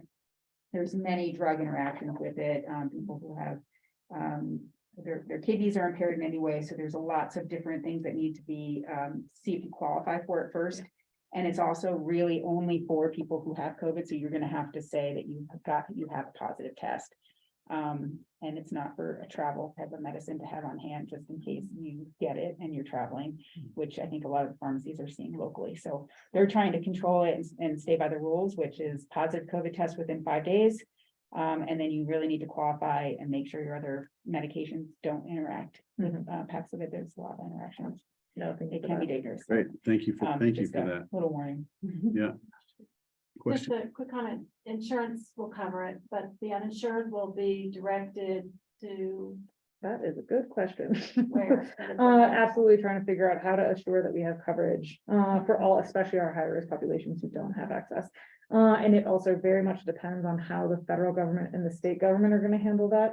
The federal government has already approved the COVID-19 vaccinations for children's programs, so that's gonna be lumped into that. And so vaccines are going to continue to be available for children at little to no or no cost, functionally no cost. But that working on how to provide vaccinations for our highest risk populations is really where public health shines. The partnerships with community health services and the hospital have really gone a long way. And so that's where we want to be able to focus our attentions, while the vast majority of the population who has access to a healthcare provider is able to access that with their insurance into that more normalized structure.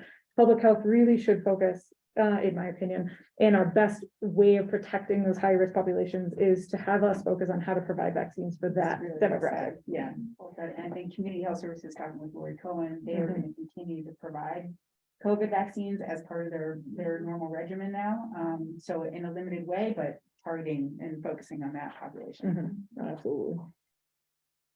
John, Quick question. I'm not sure if this is the right moment for it, but Troy suggested this, and after talking about retail food safety and lack of people washing their hands. I wanted to know, I'm assuming that we're expecting COVID to spike again before the holidays or during the holidays. Has there been any thought into putting some notifications in the papers about? You are reading my mind. that's where she's going. Okay, great. Also remind people that vaccinations are free for the rest of this month, so they need to step up. Exactly. Good That's point. Charlie's third point. I know, you got Okay, it we're right here. gonna with me. I'm gonna Keep say it that. moving here. Thank you. No, thank you to both. I mean, that is exactly where we're at, is really highlighting that these resources are here right now. Individuals who are potentially waiting for their spring break to go get this vaccine, it might not be as readily available then. Really encouraging individuals to utilize the resources as they're available. And so really shifting to the idea of proactive information. A lot of COVID-19 has been response.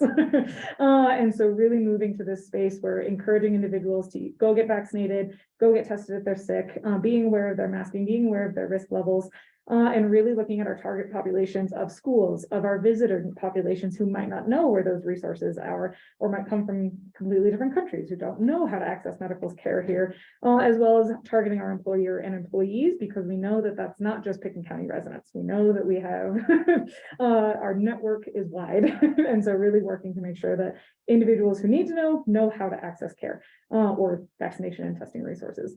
And so again, just looking at our three big messages is vaccination, isolating when sick, and masking to protect yourself and others. Great. You know, I'd just like to suggest, I'm thinking about my own personal life, but there are going to be people coming in from around the world, and I'm sure a lot of them will be visiting us. It'd be a good idea for all of us to reach out to anybody who's coming to Aspen and make sure that they have their boosters and have their ducks in a row. No, absolutely. And we're working really closely with lodging partners. Jordana was excellent and assisted in setting up at the winter planning meeting. So anyone who heard that, that was really us trying to reach out to our partners in the community and our business partners to know how best we can support them to try to get that word out exactly. Yeah. I think we can all. SCICO has a representative that encourages international visitors. Perhaps this information could be added to their marketing. No, That's a great idea, I'm gonna take especially as notes. I they like that are one. encouraging Australians and Brazilians to return in January. Return vaccinated, yeah. So the last of the vax classes are today and tomorrow. And then Tomorrow at Rio Grande, today at Woody Creek, and then the 29th and the 30th. 28th, 29th. 20th. Aspen and Snowmass, those dates Okay, and sorry. times are, no, the dates are set, the location we're adjusting. Okay, got it. Right. But So yeah, that's the big push. Okay, thank you. I need to move us along. Dr. Levin, I'm going to give you less time than you have allocated. Okay. Sorry, Uh, go ahead. Are we, I think are we still on Carly? I can run Okay, through this you've really run over quick. your time. No, just I wanna can. scold you here. I Dr. can Levin do it has some rapidly. slides on here too, depending on. But no, Yeah. you finish up. Okay, Well, all right. I'll take mine. We'll move very quick. This slide we can condense real quick is that flu and RSV are very bad. We are experiencing strains on our hospital capacity, particularly our pediatric units. I know Dr. Levin is going to touch briefly on this, but really want to highlight that flu's high-risk populations really mimic COVID's. And so when we're looking at the risk of COVID-19, right, we said that we were seeing indicators of hopefully lessening impact of COVID-19.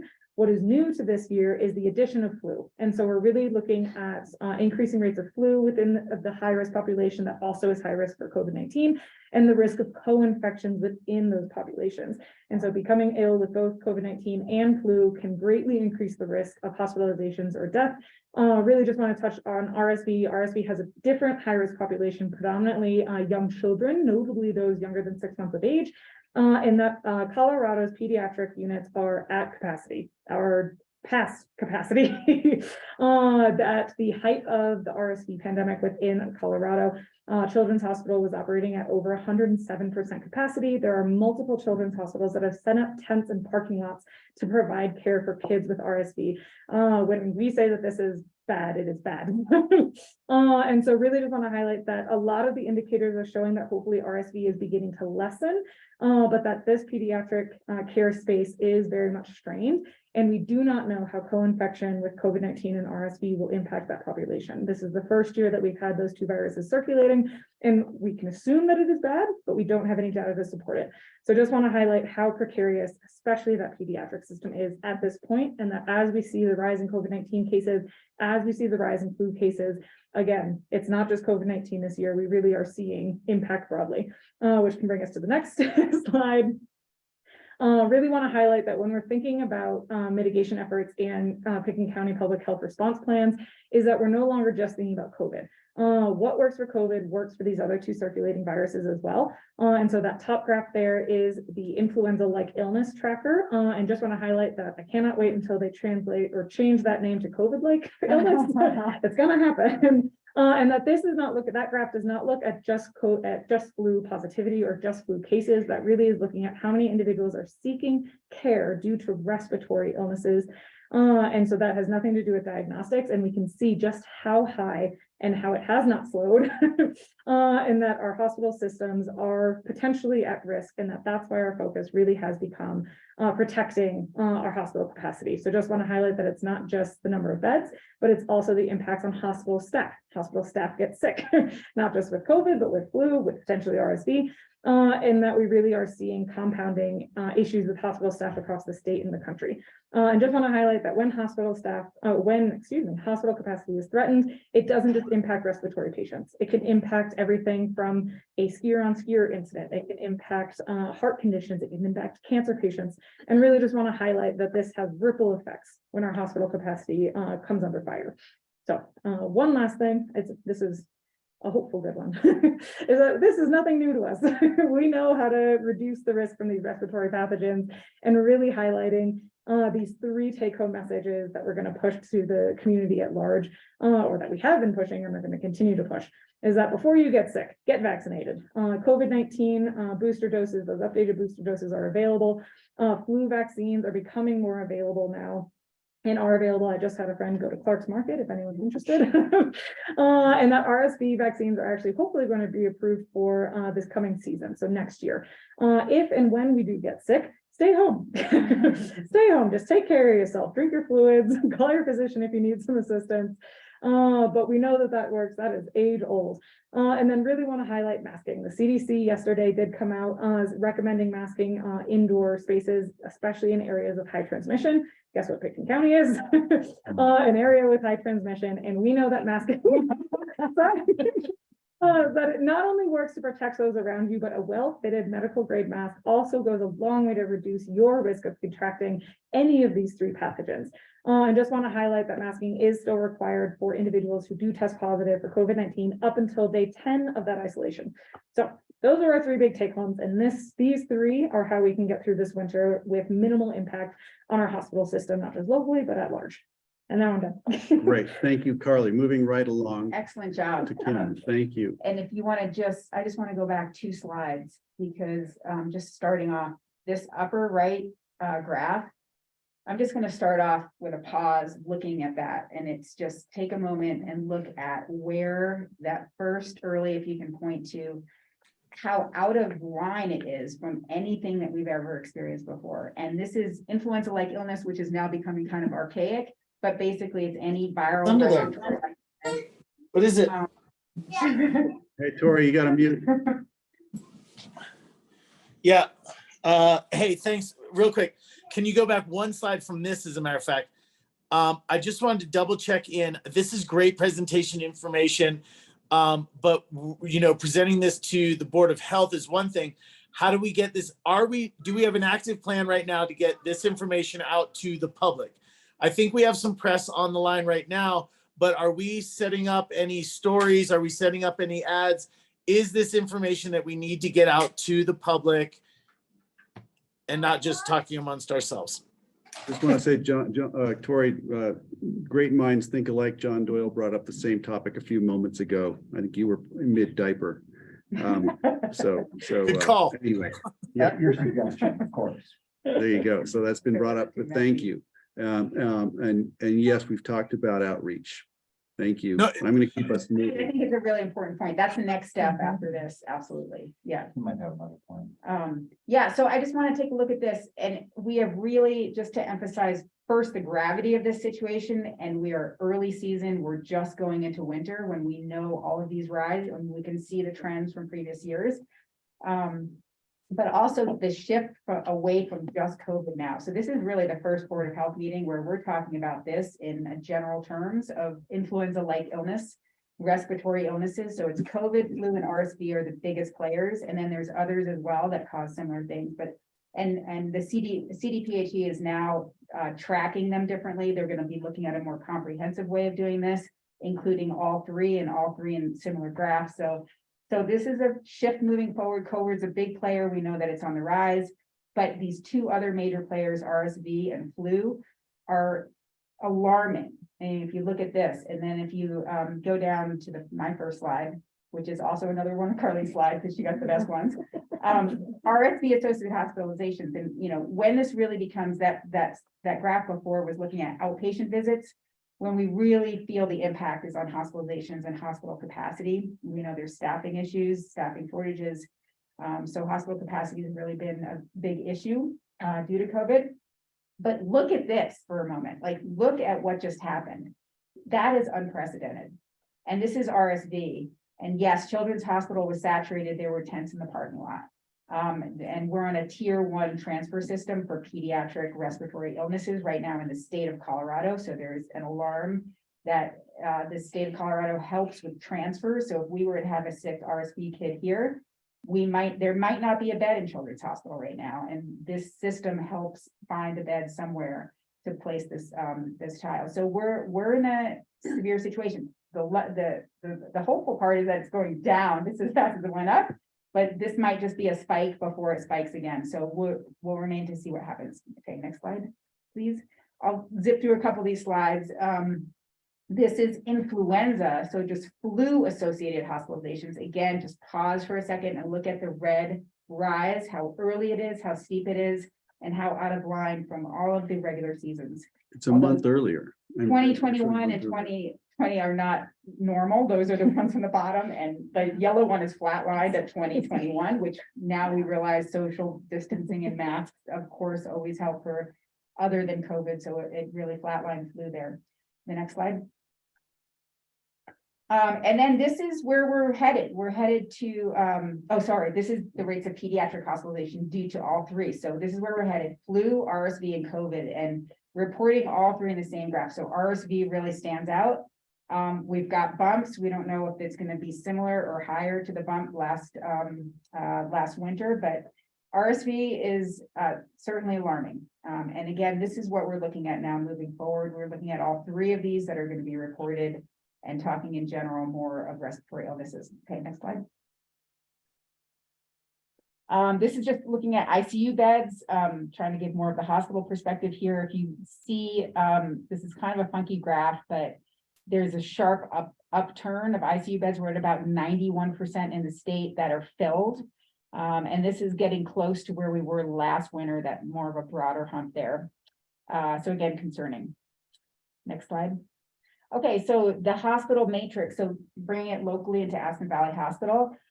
You've all seen this before. This was created during COVID. Now, again, we're also expanding beyond that.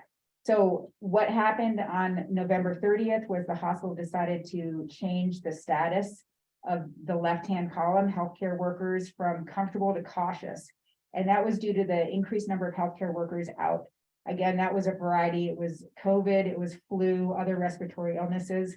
So now we're looking again at combining everything, but the hospital felt enough stress from the number of healthcare workers out. And as we've talked about, the hospital is kind of a little ecosystem that is reflective of the community. So we feel that what's happening in the hospital really reflects the numbers and community spread. And so it kind of just shows a caution to the community. Now, for average daily visits for the emergency department and for inpatient, we're in a comfortable position. The hospital is well situated, it's well staffed. We have not had a COVID or flu patient in the past week as an inpatient. And then I discussed transfer capacity, which is in a comfortable position right now, except for pediatric respiratory transfers, which the state is now starting to handle. And I think that was, yeah. Return to masking at AVH. So at the same time that AVH increased from comfortable to cautious for healthcare workers, the decision was made to go back to masking at AVH. And I think this was an excellent decision, and it's exemplary in the community as well. Two factors were based on that. They really saw the healthcare workers out sick, which can put a stress on the hospital. And then masking, as we all know, protects staff and protects the hospital functioning. And then the second one was a CDC level that changed to high in terms of COVID. So the CDC does recommend when a county is in the high level that there's masking in the hospitals. And so AVH did that in response to it. Now, just to mention, the CDC level for high in COVID is less than 6% of counties in the nation right now, and we're in that. So those were the reasons for masking. This was not a huge surprise. Nobody likes to go back to mandatory masking, but again, it's not a huge surprise, and we expect things to continue in this way through the winter. It protects the staff. This is also a reminder that there's no public health mandates now. So any business can decide to do this if they want to protect their staff, if they feel, okay, we see the hospital doing this. This is fine for any business or organization if they want to make the decision to make their own rules. So everything's kind of gone down to a little micro level in terms of decision making. They can do that. And then again, everything that Harley said, AVH recommends vaccine boosters, COVID vaccines, getting a flu shot. It's not too late to get a flu shot. You can get it at community health services. You can get it at your doctor's office, and it's not too late, and there's no RSV flu. So same take home messages. We are in what we're calling the potential of a triple pandemic or a triple demic. You've all read this in the newspapers recently. These numbers are so alarming. They're so steep and they're early, and that's a concern. We know that wearing a mask and, recommending, and if you choose to wear masks in crowded places and to avoid large gatherings, public transportation certainly is a good place to wear a mask. And the same messaging is the same, the messaging is the same for all of these illnesses. So these respiratory illnesses, which are aerosolized droplets, stay on surfaces, hands, touch them, you touch your face. So all this messaging is the same to prevent all of them, all three of the major players right now. And I think that's it for one more. Oh yeah, so just 2 slides on my role. Jordana wanted me to review this, and this is actually great because Liz Stark in 2013 hired me to be the medical officer. And I'm just so happy that you're on the board of health now. And we're still working together. So these are, as we move forward, we're really, you know, as we said, we're shifting away from only COVID and into other topics. I just wanted to review some of the topics that I've worked on over the years. And as you can see, they're broad, from marijuana, suicide. The Ebola response was huge in 2014. We worked closely together on that. The measles outbreak, water fluoridation in Snowmass was a big issue in 2015. Radon education, hepatitis A outbreak in homeless community, and we did a vaccination clinic here. Tobacco 21, which Raleigh just went through and talked about. The opioid epidemic was huge, and vapor flavor ban in 2019. Then COVID came. So this is kind of a return to these other topics of thinking forward for the Board of Health, of things that you might want to consider to address, to think about, something that I can help with and work on, that public health can work on, and just kind of broaden our thoughts away from including COVID, but beyond it at this point. And then the last slide that Jordana wanted me just to include who I am. I'm not a voting member of the Board of Health. I'm a consultant. I'm the physician advisor. And these are the medical officer qualifications at the top. And then my roles, which really act as a liaison between the medical community and public health to advise public health. I have standing orders. I sign all the immunization protocols at Community Health Services. I'm a board member there. And all of this is really included in my job description. And that's it. So. And you're doing great. Bring back the Great Liz job. Stark, which is so amazing. Well, if I could just, and I'll open it up again here very briefly. The one thing I would like to look into is just that we've passed a law in Colorado allowing psilocybin or other hallucinogenic organics to be legalized in a way, and I'd love to understand the implications of that. And then also there's a lot happening with mushrooms of various sorts, not including the hallucinogenic ones. And I'm just wondering, how do we know what we're ingesting when we get a mushroom that's come from China that touts various qualities? You don't. You don't. Yes, exactly. Well, I that think was it's an excellent topic, and it's something, the medical community was I've less got some supportive. background on that. As a medical toxicologist, I've dealt with mushrooms for years, with poisonous mushrooms. And we probably know in Colorado, we have the Telluride Mushroom Conference every August, which deals with psilocybin mushrooms as part of that conference. Look into that. Look into the recent article in Bloomberg Business Magazine, which was a superb article. I can scan that in and show it to you.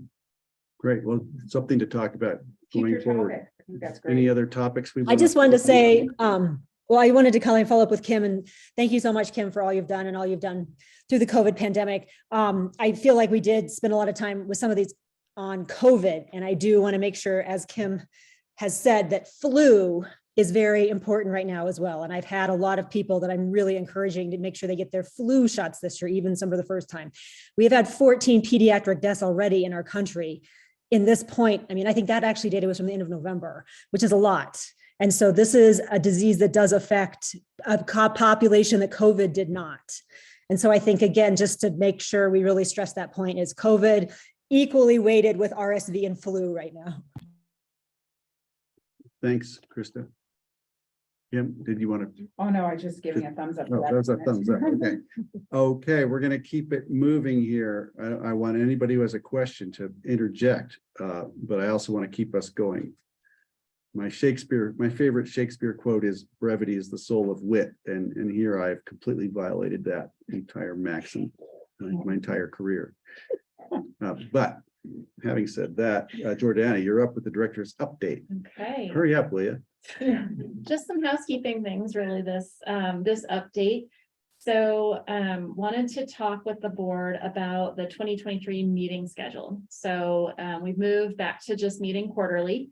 But what we learned this past year, that our quarterly meeting that put us to meet in September to discuss and approve the budget was not the best time to be reviewing the budget. It was too soon to be able to have the final numbers, to then be able to recommend something to the BOCC. So what I'm recommending is that we work back from having our budget meeting in October of 2023, and then scheduling quarterly meetings back from there. You'll see it's not a perfect every 3 months, but we'll get us through 2023 and then can maybe get on a even more regular cycle in 2024. So the proposed dates are to meet in 2 months from now for our next meeting, Q1, having that happen in February. Still keeping it to the second Thursday of the month in the afternoon. I know that time works for everyone. During that first quarter meeting, we're set to approve the meeting schedule for the year, approve strategic plans and work plans, and review our working agreements. I'd recommend we come back again in May and have that be a longer meeting where we can do more of a retreat and delve into some more of the topics that will help us figure out work plans for the coming years after 2023. And that's also where we would elect again our chair and vice chair in that Q2 meeting. Q3 would be around August. That would be just a regular meeting, and then October would be another regular meeting where we could approve the budget. Great. I think that sounds good to me. And people can email you directly if they need to weigh in, and people who want to nominate someone or themselves to be one of the esteemed chair or vice chair of this board could start that process with Jordana also. It's a very prestigious role. And I just want you all to Always know. happy to chat. I know you all envy Krista and me, and really like to have a piece of this. So So we'll officially set that schedule in the Q1 meeting. So if there's any concerns, please bring those back to me. Otherwise, we'll move forward with these dates. And then just wanted to bring again up the local Board of Health training. So this is the first year that it's been required of all Board of Health members to participate to take a local Board of Health training. The training goes through an understanding of the local Board of Health's role and gives some foundational understanding. The current training for 2022 includes 2 sections, the public health orientation training and then an emergency preparedness and response training. They're pretty brief, I think about 30 minutes each, and actually really, I think, give a great overview and some recent examples of some especially around emergency response, what we've seen in Colorado. So this is the module 1 around the overview and orientation. And then also this is the emergency preparedness and response training. So just letting everyone know that after you take each training course, there is a quiz that you have to take and pass to be able to count that that it has been accomplished. And now for the slide where I get to call out and congratulate those who have completed the course. So Dr. Kurt, Dr. Giesel, and Mayor Bill have completed the course.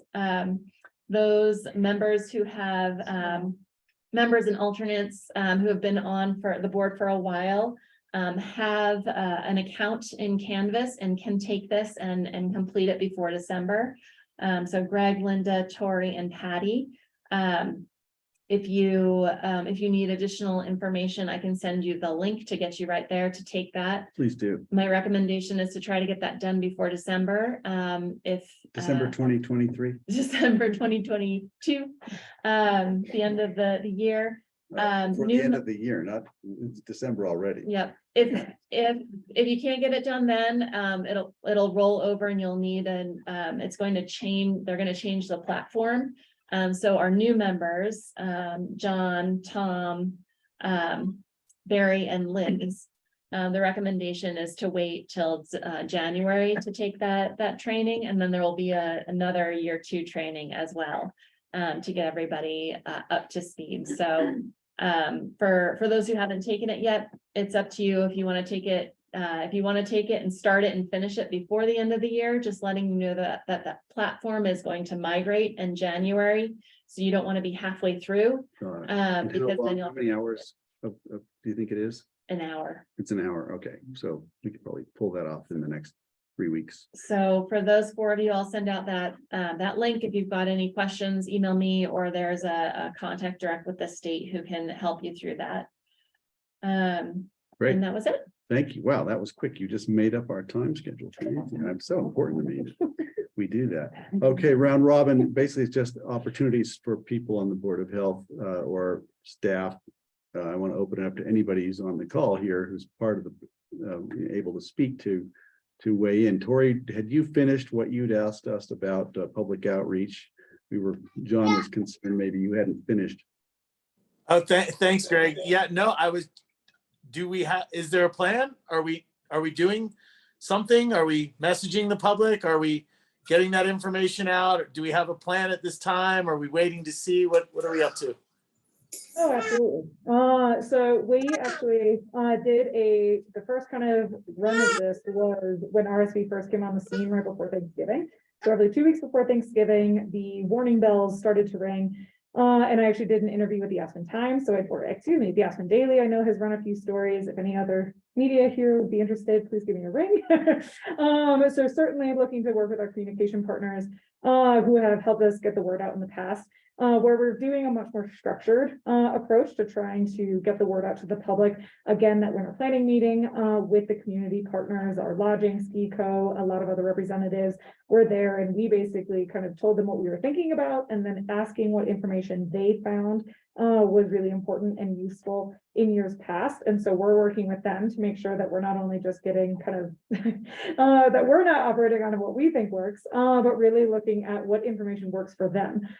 So working on putting together a one-pager that they can utilize to work with their employers, so management, business owners, et cetera, as well as information that they can help distribute to employees.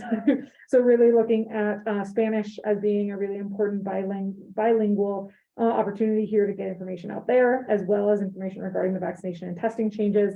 And then also, again, that third sort of primary target that we're working with is our visitors. So working with the airport, we have continually running ads at the airport, and then working on brushing off some of the old media campaigns that we've had, such as the Luck for Winter, which ran last year, and working to make sure that concierges and front desks, sort of that initial space where visitors may be asking for assistance, predominantly within lodging, to be able to make sure that that staff and that space is really prepped up and has the resources on hand to be able to help answer information and questions. I loved Dr. Kurt's recommendation of working with Ski Co to see if we can't proactively, like before they even get into the county, if we can somehow get information to them that way. But really working on making sure that all the bases are covered so that no matter if it's somebody who lives here, picks up a newspaper, rides a bus, sees a concierge, checks in at a hotel, talks to their employer, making sure that people are aware of where this is and how best to access this information going forward.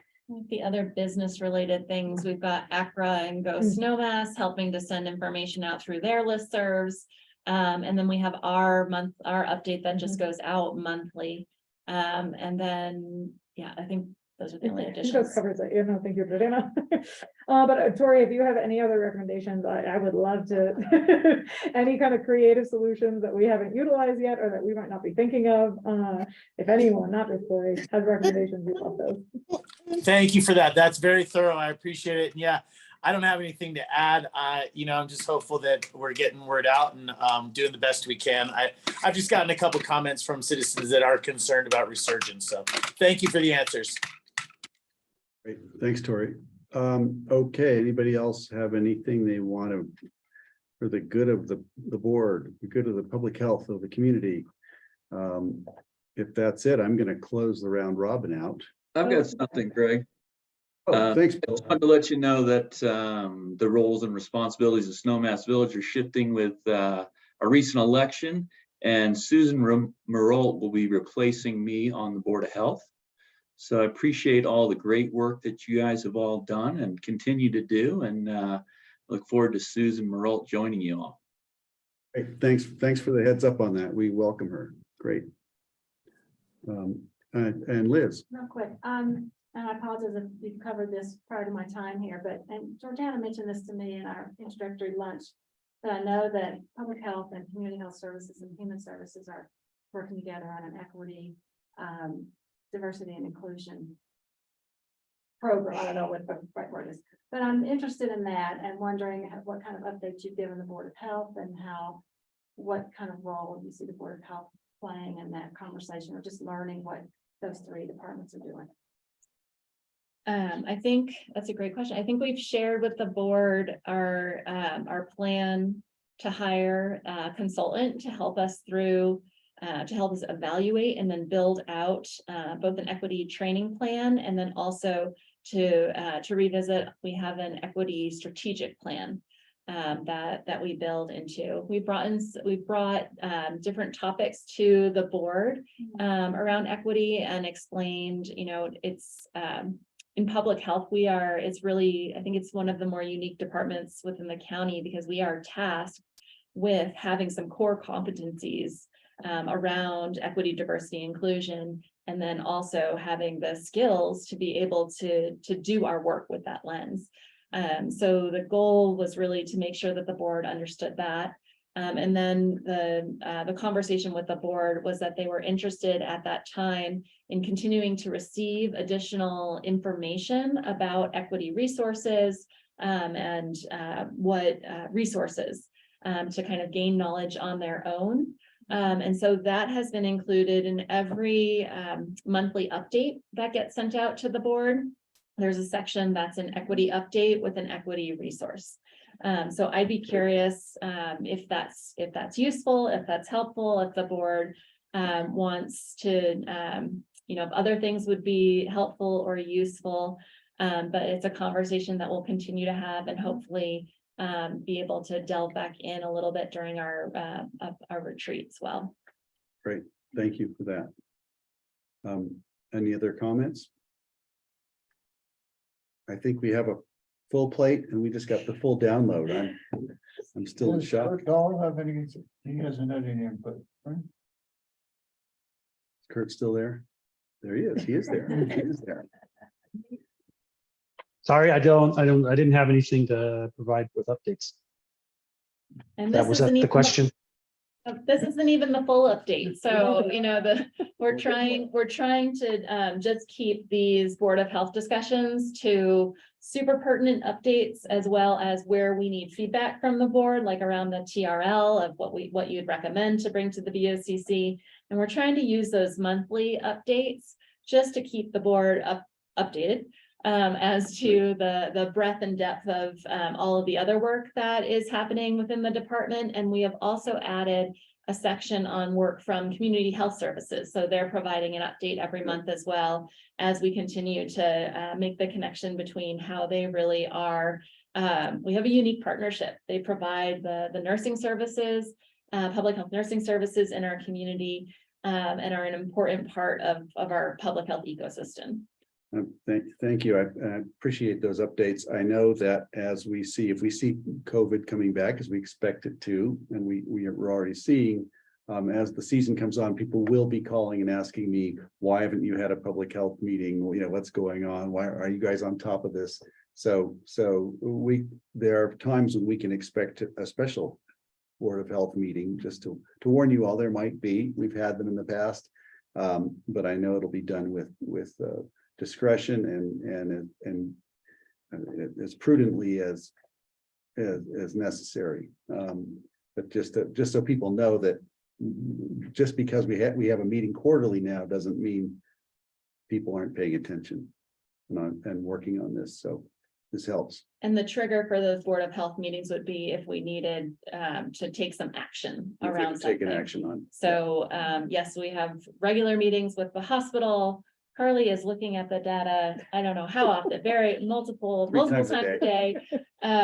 So we're continuing to monitor. We have our plan. We do expect a rise, and we have, our goal of maintaining hospital capacity is what we're really looking to and striving to achieve with our partnerships in the community. So if that looks like we are not going to be able to maintain our hospital capacity and need to take some other additional measures, that's where we would convene the board in a special meeting for some feedback. Great, thank you. With that, I'm going to close out the round robin here, and we just need to confirm that next meeting date was February 9th. Thank you. He's got it right. He writes it down. February 9th will be the next time I see you. I think I can just adjourn this meeting. You do need a vote? I do need a vote. I need a motion. I've got a motion from Dr. Tom Kurt. I need a second. Oh, Liz Darker, Tory, third. All in favor, raise your right hand, members of the, thank you so much. I'm going to say that that's unanimous, that we're going to adjourn this meeting at 3:17 p.m. Thank you so much, everybody. Have a great holiday. We don't see you in sooner. Okay, thank you. Well done. That gives me the first time I recall.